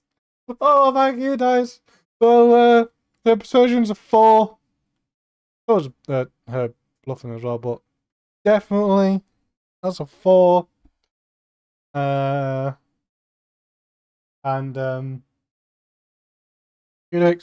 like, looks you know, I mean, she's a regular as well. She comes often. Also, there's an element of like Lou, like you really don't want to like mess with her too much, especially when she's just drinking. It's like, people like, listen, yeah, I want my 100th free ale. if I don't get it right, no, and like dude just like places a full tanker like in her hand. If I don't get it, oh, cheers, and she has 100, 300. She necks it. So I was like, yeah, and Ferrick's sitting there thinking, just one that I gave a counter. Huh. And the night goes on, and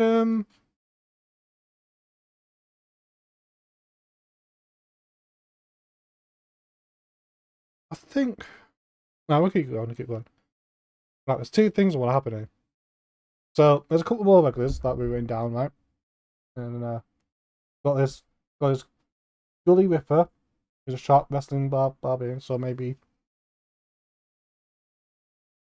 here's how bonkers he is. Oh, there's this issue with like a gelatinous cube, but what about a gelatinous cube though? Oh yeah. No, I like it. So they hear in the basement. They hear like this this crash and a smash, right? Like like downstairs somewhere, and Tina was like, that don't sound good. It was like, what? It's like, I'm gonna have to go downstairs and check some. Is there someone else on the bar? Yeah, there is. Like 50. Usually when I say it's 50-50. A lot of time when I roll, I guess I know. Unless I state it. If I don't state it, assume 50. And well, he turns to some, I guess like a bar lady who's just turned up for work, because why not? Or maybe like someone like, yeah, she's downstairs, she comes up and this lady, she's like, oh no. And dude's like, oh, don't you tell me. He's like, look, I was just, feeding it. The last table's, leftovers, and, oh no. And, Ferrick and Lou's like, what? And dude just looks at the two, like, and looks around. You two, come with me. And so they go on and being really buzzed. Barely walk, but it's fine. They make their way down. And in the basement in the storage room, there is this like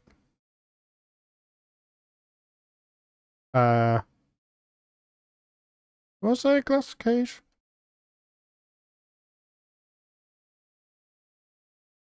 Yeah, because I'd like be yeah. So more like a yeah. It's more like a actually it's in a barrel. I got it. So they see this this broken up like barrel in like the far end as they come downstairs at the far end, far like dark end of this storage spot. Didri gets the light and lightning and whatnot looking through, and then there's this barrel's just broke. Massive, like, hard oak barrel cracked. And he was like, oh no. And Ferrick and Lou, they can barely see. It's like, what? And they see this It's a giant cube, right? But it's this. I suppose it was a cube, but well, more like a cylinder, really. But it's kind of like flopped down. And I see this like gooey sort of like pile, like a pile of jelly just in the back middle, by the wall, on top of this like broken bowl, and they look at it. Sea turtle sneezed. It looked like it, and huh.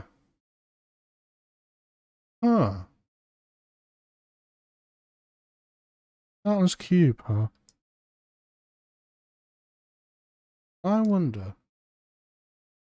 Well, a little bit of a thing. I'm gonna say it's very likely. Yeah. Okay, cool.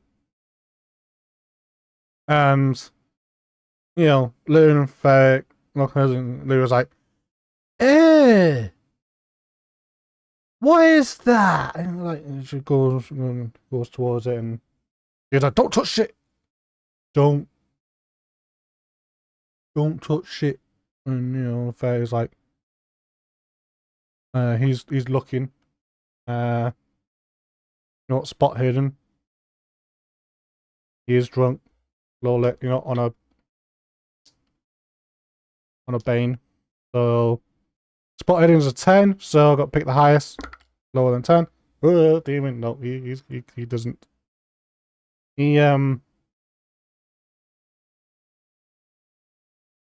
He's absolutely wasted. That's what it is. Like that demon he's like, huh? And like he kind of like goes to investigate, and I'm giving acrobatics on the Bane as well. Hopefully, he doesn't like fall into it. Okay, no, he doesn't fall into it. Or like he was about to stumble forward, but then Lou sort of catches. Whoa, watch out, man! Bloody hell, how much you had?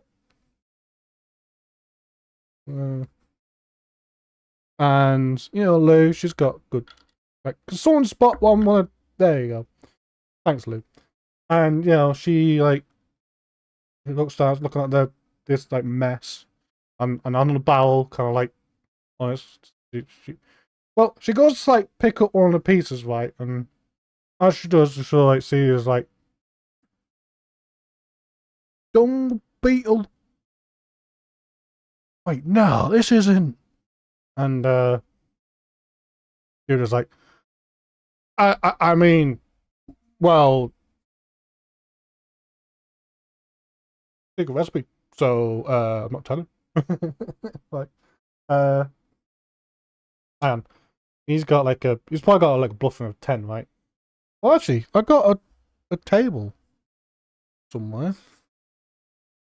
I'll give him like an 8 actually. I've got like a little chart that I give myself. Yeah. He's got. Yeah, he's easy 8. Sure. 10. Yeah. Completely bugged me. He's like, no, it's not. I am back. Well, I'm back. Yeah. RPG. That's all, bub. How's it going? Everyone tells stories. Yeah. Well, for Fridays, yeah.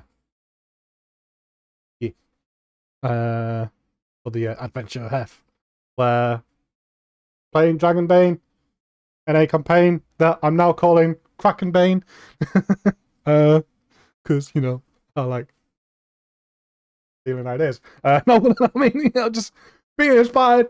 You know what I mean. Like, one of these days, my jokes are gonna get me into big trouble. But no, I like to mess around with words and stuff like that in titles, and it's a nod. Yeah, Solo Adventure, RPG, Dragonbane of goodness, and supposed to recap Ferrick and look out Lou. These two characters,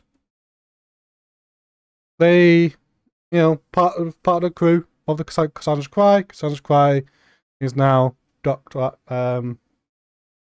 Port Marson, which is where they're at, and Ferrick and Blue onto the pub, or snuck off to the pub, and had a few drinks, a bit of a noise, bit of a crash downstairs, basement, and the bartender or the timekeeper, he was like, you know, being the worst that's happened, which is, he has to come down to see his like gloopy mess in a broken barrel, and warn not to touch it, and you know, Lou's like, seriously, what is this thing? Why can't we touch it?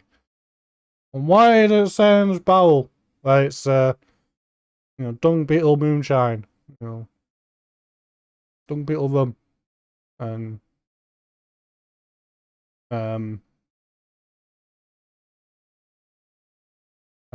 and Diederik's like, all right, maybe. Look, I got a shipment one time of this strange,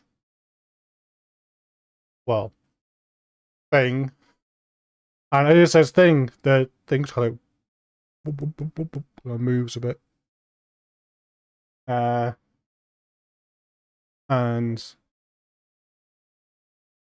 Ferrick. We'll go to that in a minute. Lou is like, blooming hell's moving. And Diederik, the keeper, the turf keeper's like, yeah, it moves. It's a lot bigger than it was as well. I was like, what do you mean a lot bigger? And Diederik's like, well, right, got a shipment in, right, one time. And, well, this was in it. I didn't know what to do with it. So thought I'd stick it in the barrel of, well, I guess he looks at the moonshine's like, a recipe that I once made earlier, but then enhanced it with, or your by accident enhanced it with this thing. And it's like, bloop, bloop, bloop, bloop, bloop, you know, and you know, this group of things that is moving. And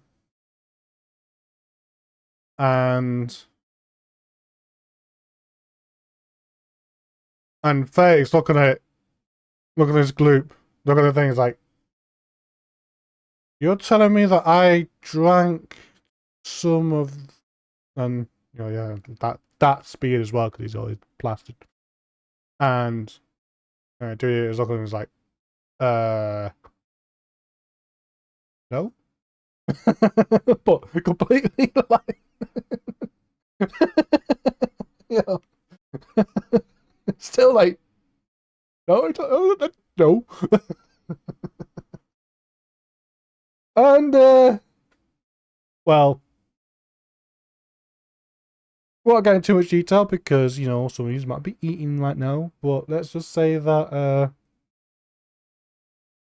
Beck makes a mess himself, right? Which can, of course, can quickly sober one up. And talk about a quick way to put your adventures into the Valentine's so don't build shine. Right, it's great. It's good. It's all good. It's all good. It was kind of outlined, right? This complication that was going to happen at some point. Great, I love it. I just come up with what it is, and that's the cool thing about a solo RPG. You just make things always go along, right? And well, then what happens? What happens? And yeah, Ferrick, you know, makes a mess, right? I think we all get that, right? And as he does, when he like fills up the thing, and then you know, there's like, oh man, do you really have to do that? Like, here, could you like hold it in, go upstairs? Oh, no, so them two, like, everyone's like stand, and you know, he's there doing that. Diederik and you know, the two halflings, they like stand back.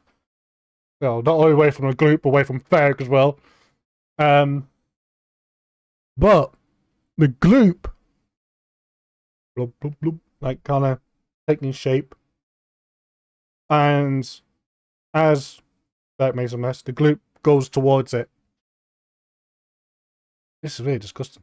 But goes towards Ferrick's mess, we call it. And, you know, Ferrick's it, he steps back himself. And this gelatinous gloop pretty much, well, absorbs this mess and takes it, and then it grows a bit.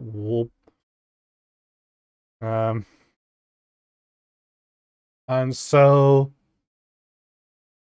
yeah, they have this mess, and so I think it's 8 o'clock. Usually I end up, and you know what?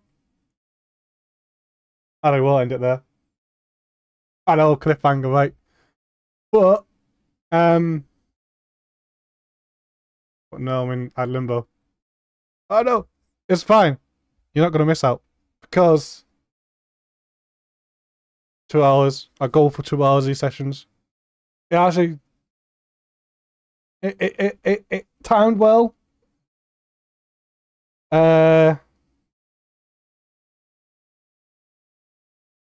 So yeah.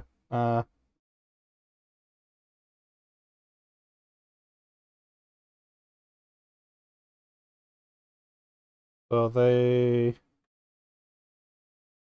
investigate loud noise in basement.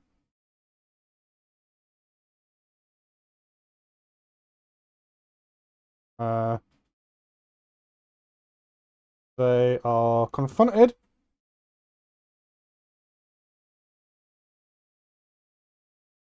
with a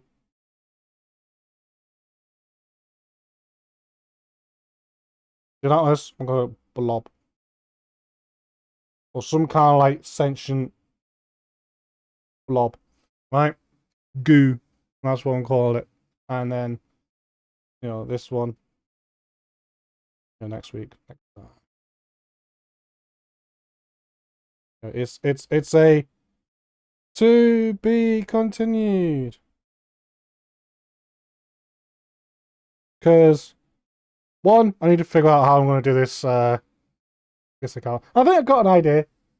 I could do it now. Actually, do I want to do it now? I'm tempted to do it now, but nice. 50-50. That's it. Yeah, sure. Why not?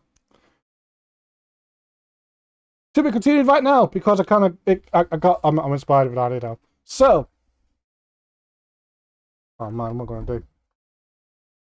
I think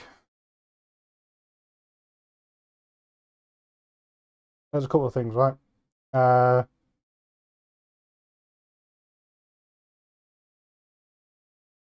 do a 3-bit thing.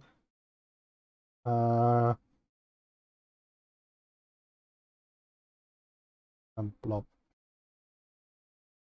of successes.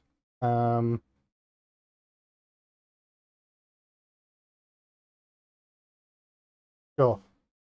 I think I want to do that. And then basically yeah, I was thinking, do I was wondering, to be continued. But now let's just go for it. Well dice said keep going, so give myself a little success sort of factor. But basically, in this encounter,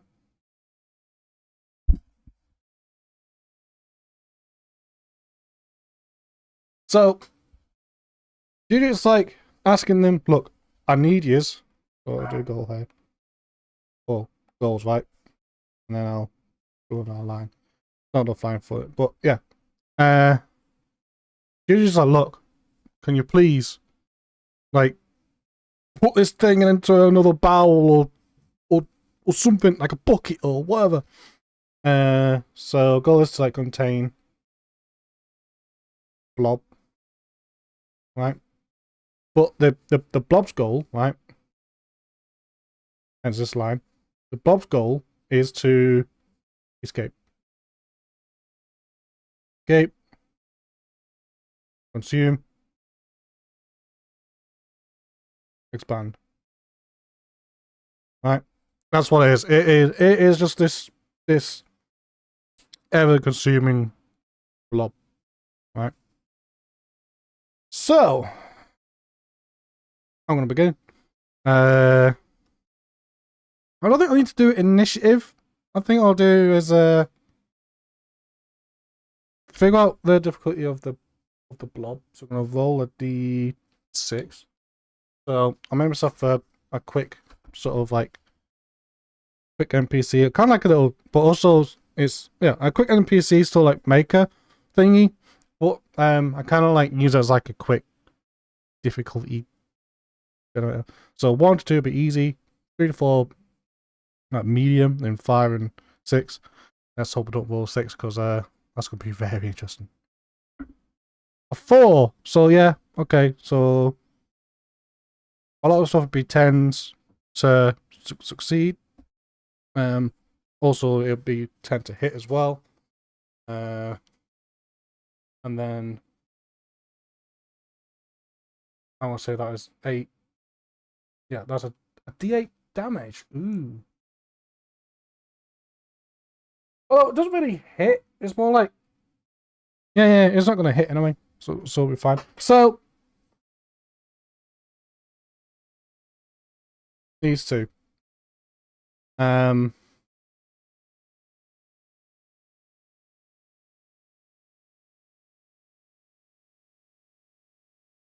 gonna determine. I guess like the both roll. And what I'll do is like because there's like doing one here. You know, like at least one succeed. Yeah, at least one success will give us a pip. And basically the first one to finish the pips wins, right? That's how I'm gonna interpret this one. So basically I'm gonna roll for like successes and describe and what happens, whatnot. And then do like skill checks. And I guess like whoever I decide to roll on and stuff like that. If they, it's just a level of successes. So if they fail, that's fine. They don't, right? I don't mark anything. So it's not like if they fail, then the blob gets a point. It'd be more of a, they get nothing. And then for each success, they get a pip. And then for each success, a blob gets a pip. Fails, we just keep going. I guess. That's the mechanic I'm using. I'm not going to do like HB, whatnot. I could do, but I think we'll save that for next time. Because this time is more like contain, and that one's to escape. There's no like... It might be combat, I don't know. At least that's not the goal for this challenge, right? The challenge is contain this blob. And, Lou and Ferrick, they're hammered, right? So yeah, I'm not gonna give him Bane for it either. It'd just be a clumsy mess. So Ferrick, he's well studied in his myths and legends. If I look on here as well, yeah, 10. I think I've made sure things are matched. They might be a little bit different, but we'll see. So Ferrick has myths and legends of 10. So he's gonna look at this, and I'm rolling to see if he recognizes it or has heard of anything like this before. Of a 10. Sure. Let's do that. 8. That's a success. And you know what? That's a success. That's a green. And looking at this. Let's take a log. Right. Ferrick sees, then I suppose I'm doing now. Log. Right. First sees the blob. And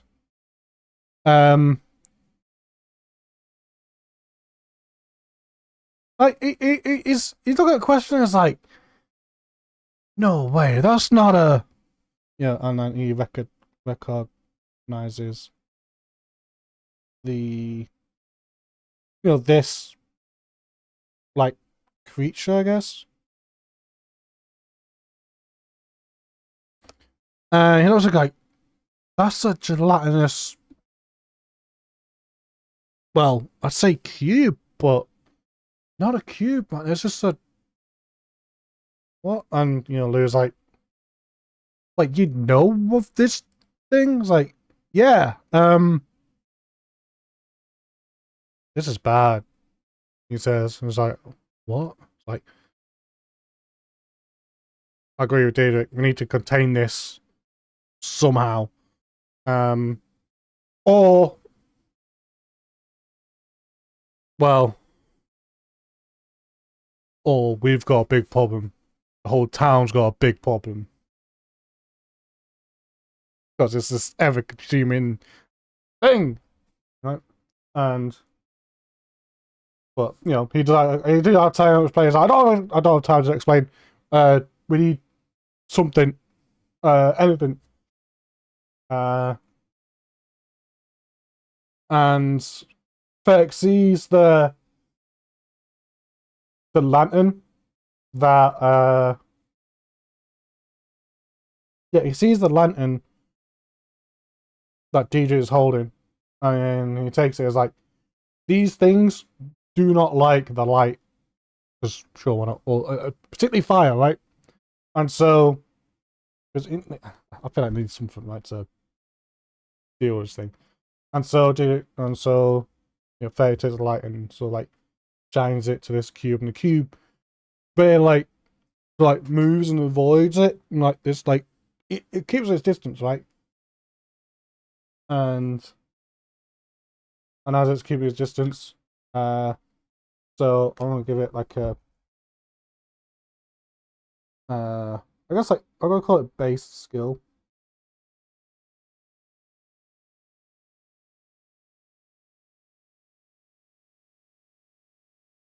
of like 10. And then like, what was HP? I think it was just 10. M was just 10, except if it does hit, damage would be a D8. No, a quick sort of NPC sheet. I wonder if there's like a gelatinous cube in the I don't know, no at me. Let me just have a little look down here.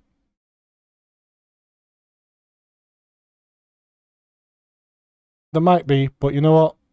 I don't want to. Do I want to? Yeah, I do. I wonder.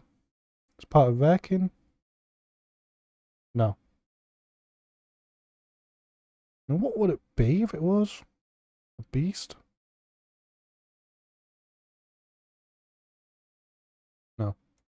Right. Anyway, well, we make it up, don't we? So the blob moving around, blah blah blah blah blah. Right. And it's gonna.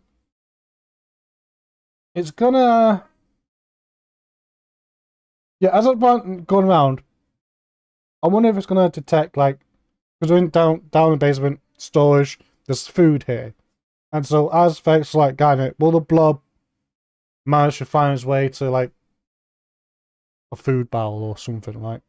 So this is the blob sort skill check to see if it pass. I'm gonna give it a 10. So below 10, it succeeds. That's 11. So no, it doesn't. So Ferrick's doing a good job at keeping at bay, trying to like keep it in the corner, which is good. Yeah,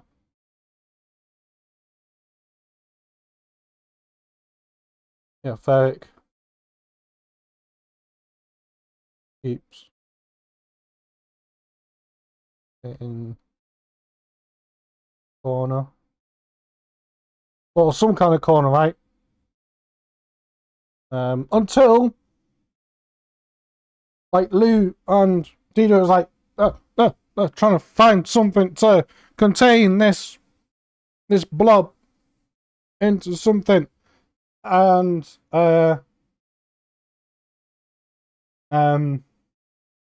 let's see if Lou, with her spot hidden of 12, can find something, anything, to contain this thing. Oh no, I dropped a 20. No, that's fine. There's chaos going on. It's like, I don't know. Like, where? I don't know. Oh no, it's a demon. That's not good. No.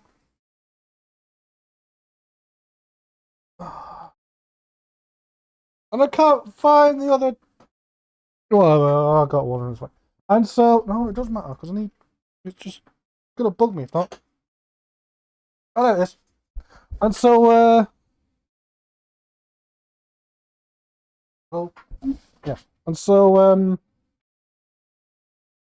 I'll grab it. It is.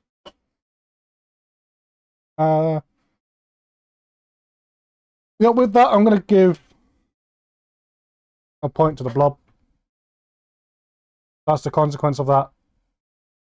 So, just trying to find, like, I don't know, just like really rushing and also drunk. That's not what did Flo roll? I don't know. Almost did it again.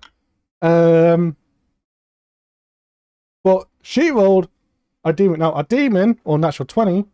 So, the aim of the game of Dragonbane is to roll low, and so roll low. So a 1 would be the critical success, right? But a 20 is the critical fail, which is why I'm like, oh no. And so, and that's why, on a critical fail, I'll give like a point to the blob, right? That's the only time on like someone else's turn they'll give, because that's a good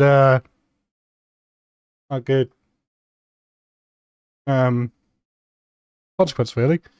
I mean, that's a big consequence if you're going to give a point to the other side, right? Where's the 6 of what the dice were? Yes, it is a Dragonbane golf game. Low scores good. Or low rolls, low results.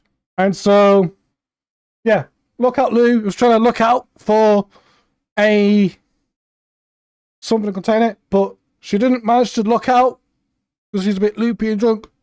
She knocks over, like, I don't know, a big basket of vegetables and stuff like that. It's like, crashes down. So, oh no, and the vegetables kind of like sprawl out towards the blob, and the blob consumes it. And as it does, it whoop, getting bigger. And it's like, uh-oh. Jake, forgot to mute. Never mind. All this time, it's been quiet. What's been quiet? And so as the blob's getting bigger and bigger, it's gonna try and like it sees like an opening, right? Let's say there's like a little small sort of a tiny window, right, in this basement, and the moon's shining. It sees the moon. Maybe it's attracted to moonlight. It's attracted to moonlight. Let's go. Because that's the theme of the night, apparently, is the moon. So, blob attracted to moonlight. And also avoids. That's like the fire. Yeah, avoids fire, because I think that's one of the defeated mechanisms, and there you go. Right. firelight, right? But yeah, I suppose the heat as well, really. Full moon and weekend started as all special. Yeah, right. And so the moon. It sees the moon through his like window. Well, I guess it sees. I mean, detects it. I guess it sees it with its blobby blob. Right. It senses. That's the word. Senses. Right. And so it's going to try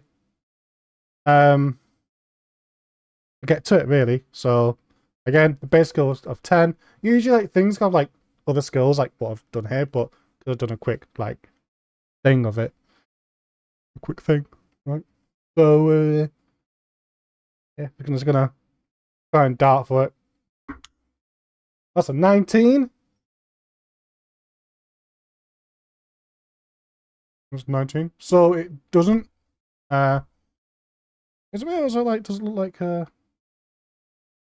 yeah, in some angles like I've rolled a 3 there. No, it's definitely a 19. So it doesn't I think Ferrick managed to sidestep a bit. Ferrick, who recognizes it, knows, it's attracting moonlight as well. So tries like sidestep. I know using Ferrick's thing, does he I think I'll use his agility, right? So I'm gonna use his agility of 13 to really like block the wares and like you're not gonna like he's using the the lantern, because it's like fiery and light and heat and right. So it's gonna like try and get in the way. So 13, go roll below 13. Let's see if we can do it. 17, no, but I'm not gonna add because it's just a regular fail. But you can't because you cannot block the moonlight. And that's that.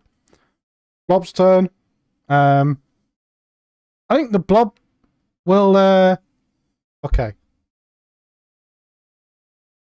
It's gonna snap at the lantern. So like it's infinite. I mean, like it's been like eating a lot of these like vegetable that's been laying on floor still consuming, still growing. Sense of environmental light is something that will stimulate and pursue it. Moonshine doesn't get food. Hey, and you know what? Moonshine really makes sense. It likes moonshine and moonshine. Wow, the the the references are real on this one. And so yeah, I think the blob is just gonna like snap at the lantern, either trying to break it or get Derek to drop it. So a 10 again, base 10. Seeds fails.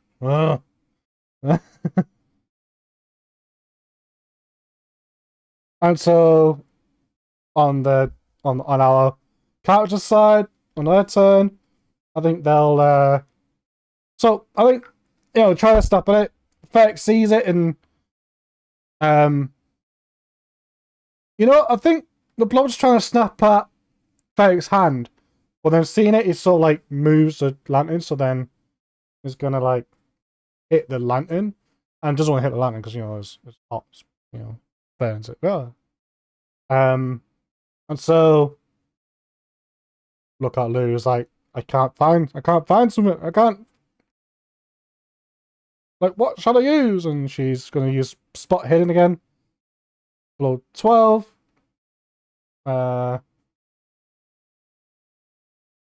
18. Why is everyone rolling rubbish? She's still struggling to find something.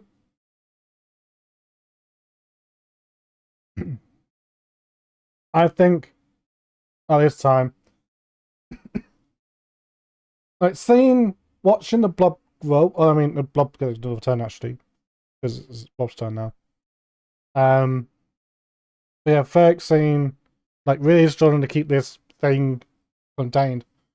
First like Oh, William, find like I don't know what would block it. What would like keep it containing? I mean, you want to contain. They're trying to contain it, right? Although Ferrick's probably getting annoyed, so am I. Well, that's why he's getting annoyed. And so maybe they need something. Something, right? We don't feed it. Well, oh, definitely not. Don't feed it. Um, the I know. I don't know. I don't know what would contain it. To be fair, I need to try and think about. So the blob. I'm just gonna roll tens for the blob. See if it's trying to escape. It's kind of like moving and shifting around. It even tries to go up the wall and onto the ceiling, and Ferrick's like, "Oh no, you blood me, well, don't." Yeah, it's going up the ceiling and trying to get out. Uh, that's a 5. Oh, I was doing a thing. Yeah, that's a 5. So, yeah, that's not good. That's not good. It's like there's cracks in the floorboards up top. All the blobs like making cracks and squeezing through, and even Diedrich's like, the timekeeper is like, "Oh no, it can't go up there. It's gonna go up to the pub." And given the urgency, I think Ferrick is like, right.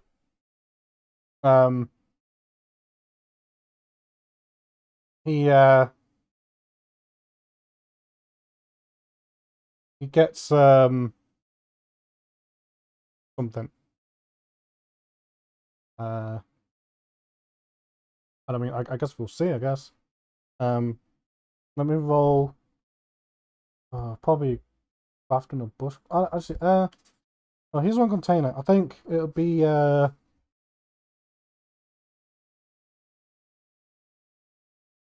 He's not really good at that crafting, no. Bush. Oh, yeah, the bushcraft she is. So yeah, so I think Ferrick will say to Lou, "Hey Lou, we need like,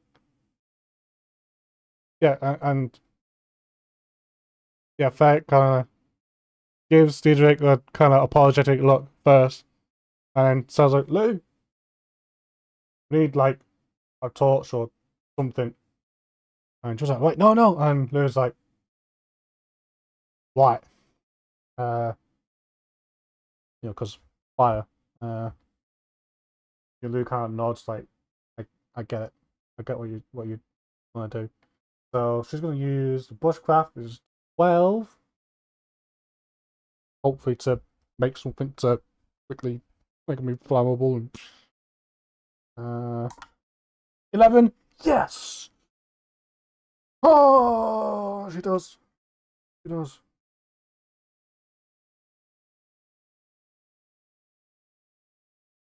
And she does.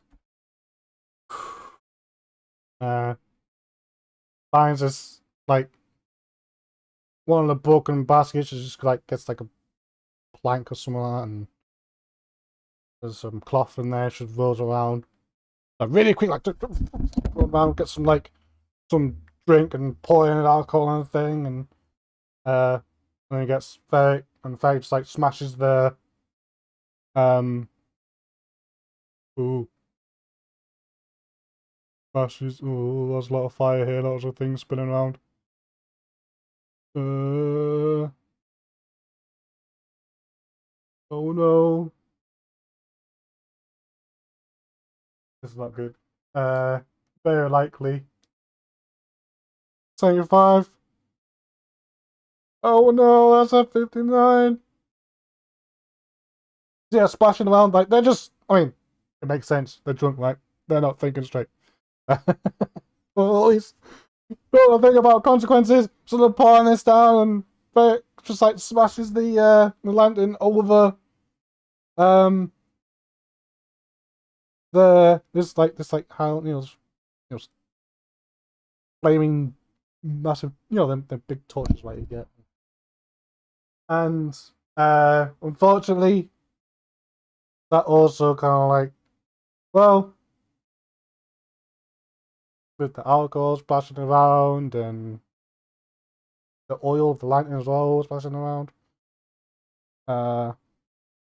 Dude's like, what are you trying to do? And some embers fall and, pockets of like some.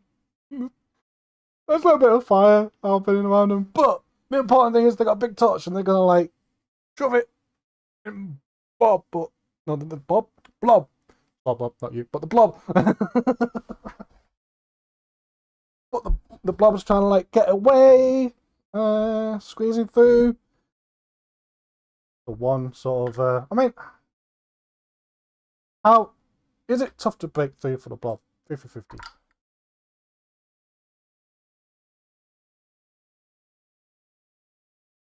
That's cocked. But nope, definitely not. It's definitely not tough. It is breaking through. So we're gonna give it a bane or not. Like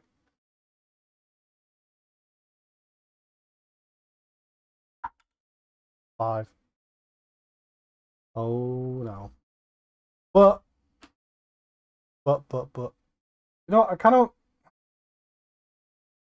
got the 3 successes. Oh man, this is hard.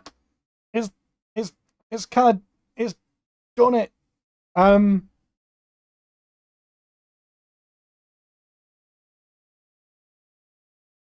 man. Like I'm gonna give him one more go because we get a tie. What a tiebreaker, man. But I'll do it on a bane because I'm really wishing and it's or it's starting to grow. But as the blob's like squeezing through the floorboards, like if Evan is definitely like hurrying up, going up there because it's literally got a fire up its if this blob had a rear end, it's going up that, but it's just a blob, there's no way, there's the blob, but and so it's going up, but just as it goes up, Ferrick does he what skill? I mean, not wearing none of the weapons when it comes technically none of the weapons. I think I'll use agility. Yeah. Oh, I can push rolls. Well, I keep forgetting that I can push rolls to roll again. Like, let's try again. So, yeah, 13's gonna shove this torch up this blob.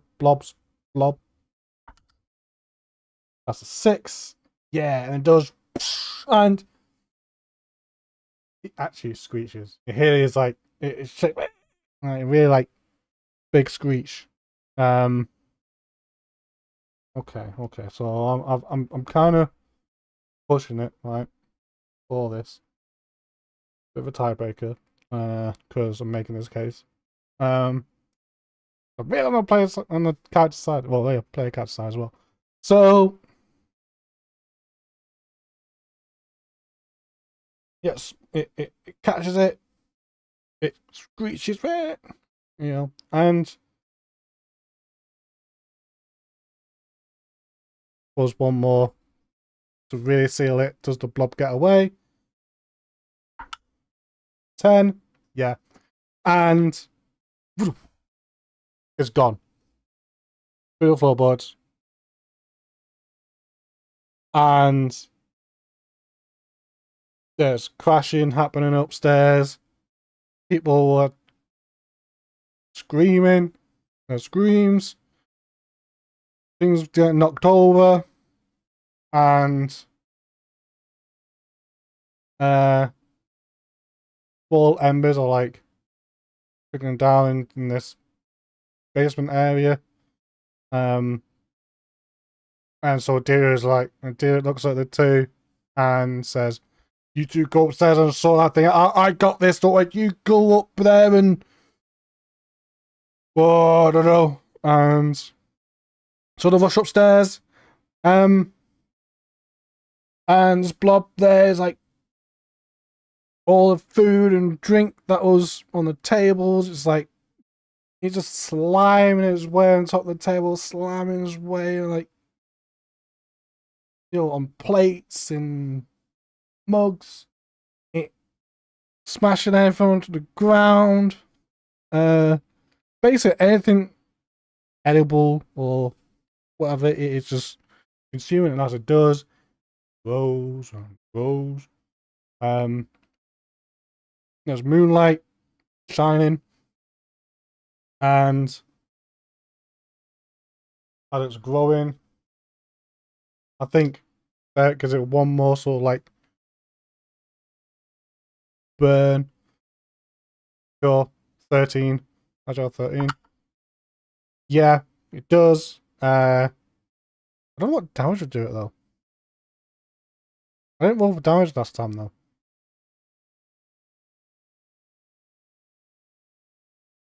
Huh.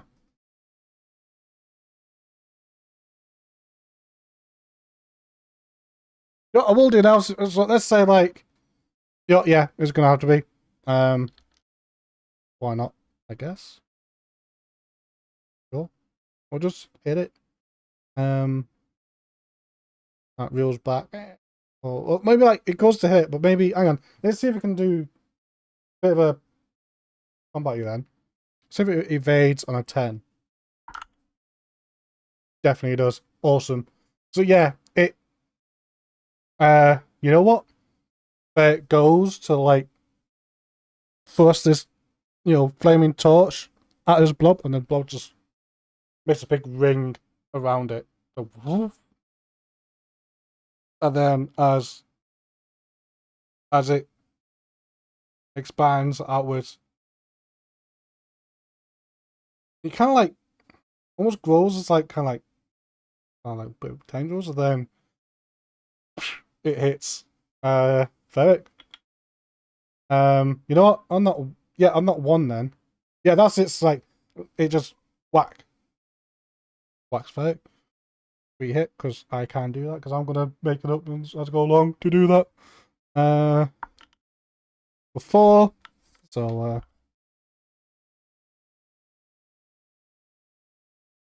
Ferrick's on a 12. Yeah, it takes 4. Like he just gets a slap like on his temple.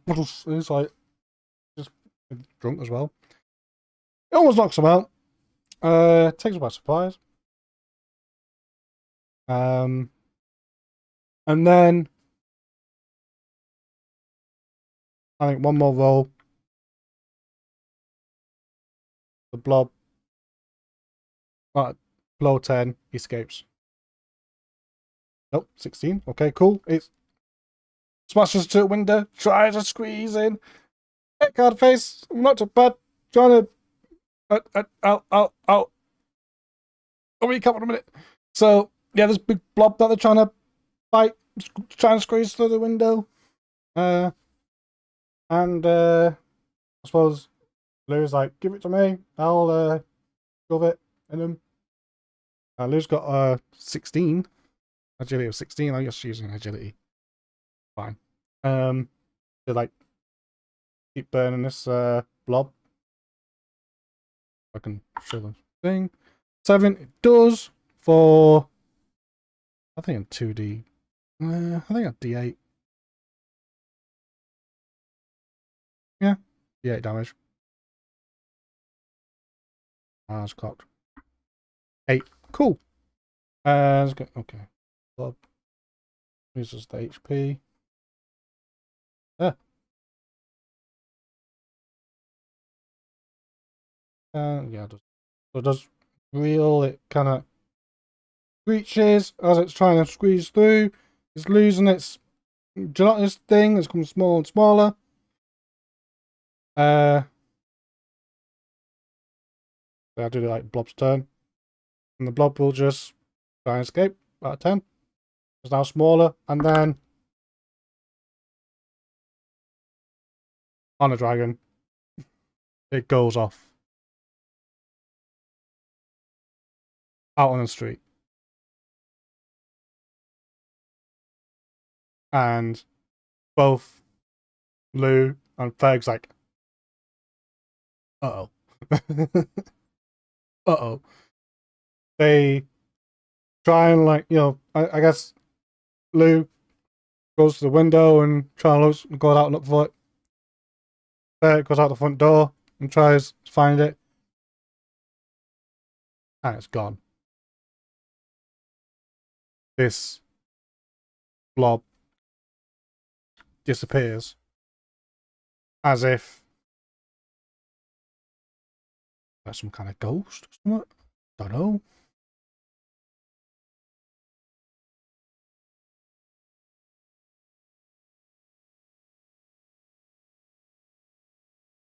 Well, it's gone.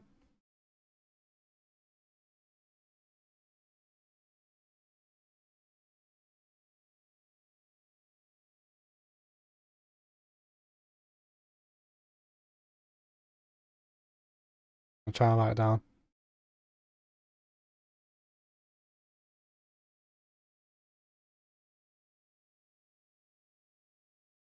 Disappears into the night. And then Lou, she's gonna use her awareness of 12. 15. Nope. You know what? I'm gonna give Ferrick a chance as well. 9. Yeah. That hit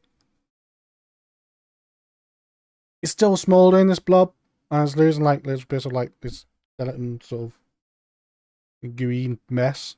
And it stinks. Like, you'd think like the swamp around this city stinks, but this one. Whew. And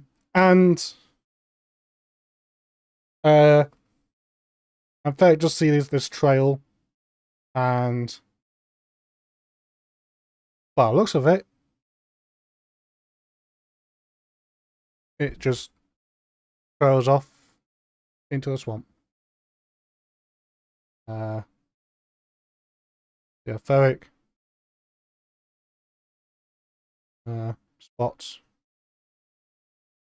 trail, and it goes off into the swampy outskirts of Fort Marston.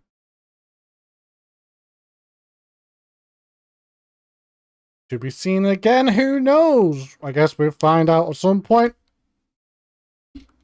An extended, almost hour extended episode session. I think I'm done with that. That's yeah. So I guess too long.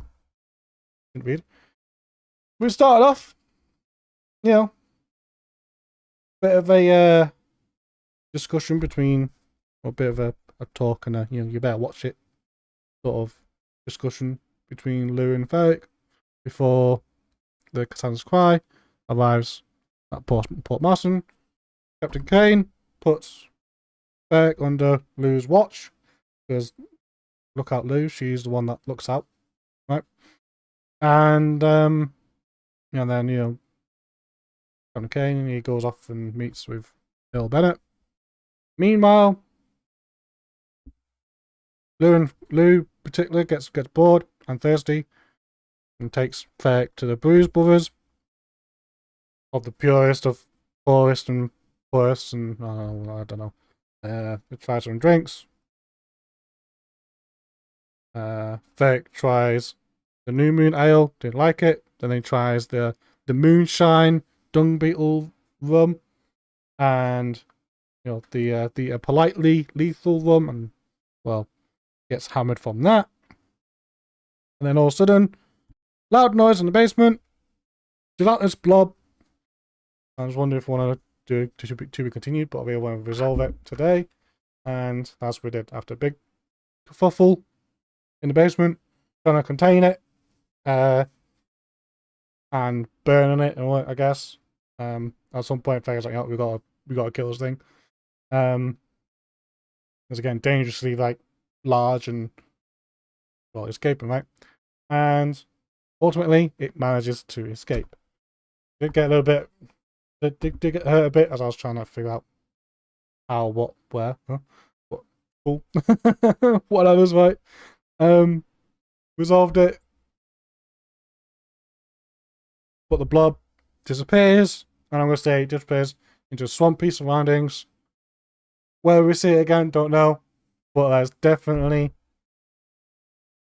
something, right? It's not over. Or is it? I don't know. But what I do know is this stream's over, so where's that button off? Thanks for watching, everyone. And chill out and storytelling. I mean, I can still chill out and ramble. Yeah, that was fun. Hope you enjoyed it or whatever you got on it. If you do want to catch up on it, you can watch the VOD or head on to the YouTube side of things. Which I really hope I haven't like. Yeah, it's all good. It's still running. I haven't checked anything. Oh dude. Oh man, I just assume things are running, but they are. It's all good. See, Jacob. But yeah, that's fun. That was good. Look forward to see what happens next. I'm gonna need to write down like the lists, the role lists again for things. One of the cool things about Mythic is there's a concept of threads and well lists and threads. So a thread is like a plot line, or something, right? And it could be like a story hook or some a thread of a story they're trying to weave into your adventure. Then lists are pretty much your own custom role tables based on the adventure. And so I think in this book, make it proper official and at the back of the page so it's there, easy to reference. Like an ongoing list of allies, adversaries, or like characters, and then threads as well. It'll be fun. But yeah, I'm gonna press that button, and then this one as well. Yeah. Whew. I'll be back again on Monday for hang out with Heff, where I'll figure out something to do as we just hang out and chat and chill. Really, that's the idea of that. 6 PM UK time. We'll do necessary time zone changes for that, or if you're sticking notifications, that'd be awesome. So if you're on the Twitch side, you can do the follows, and if you're on the YouTube side, you can do the likes and the subscribes there as well. That'd be awesome. I really appreciate that. And that way YouTube will recommend this to more people and more people to enjoy the craziness of a blob and things. Or people can hang out and be fun on the Mondays and the Wednesdays that we hang out. Ooh. Been fun. Who knows what's going to happen after this? It completely unexpected. I mean, I wrote down this idea of this cube, and I was like, I don't know about that. I mean, I write it down just in case, and I thought, I'll try it, give it a go, and yeah, really awesome. A strange going on. I mean, some kind of jelly blob monster. I was like, what? So that would be fun to try and unpack, and yeah, and everything else. Whew. But I'm done. Dunzos. Yeah, Monday, 6 PM UK time. We can hang out. on Twitch or YouTube or both. Yeah. Thanks for hanging out and watching, storytelling. Hope you had fun, and see you then. Take care, everyone. Have a good weekend. Bye.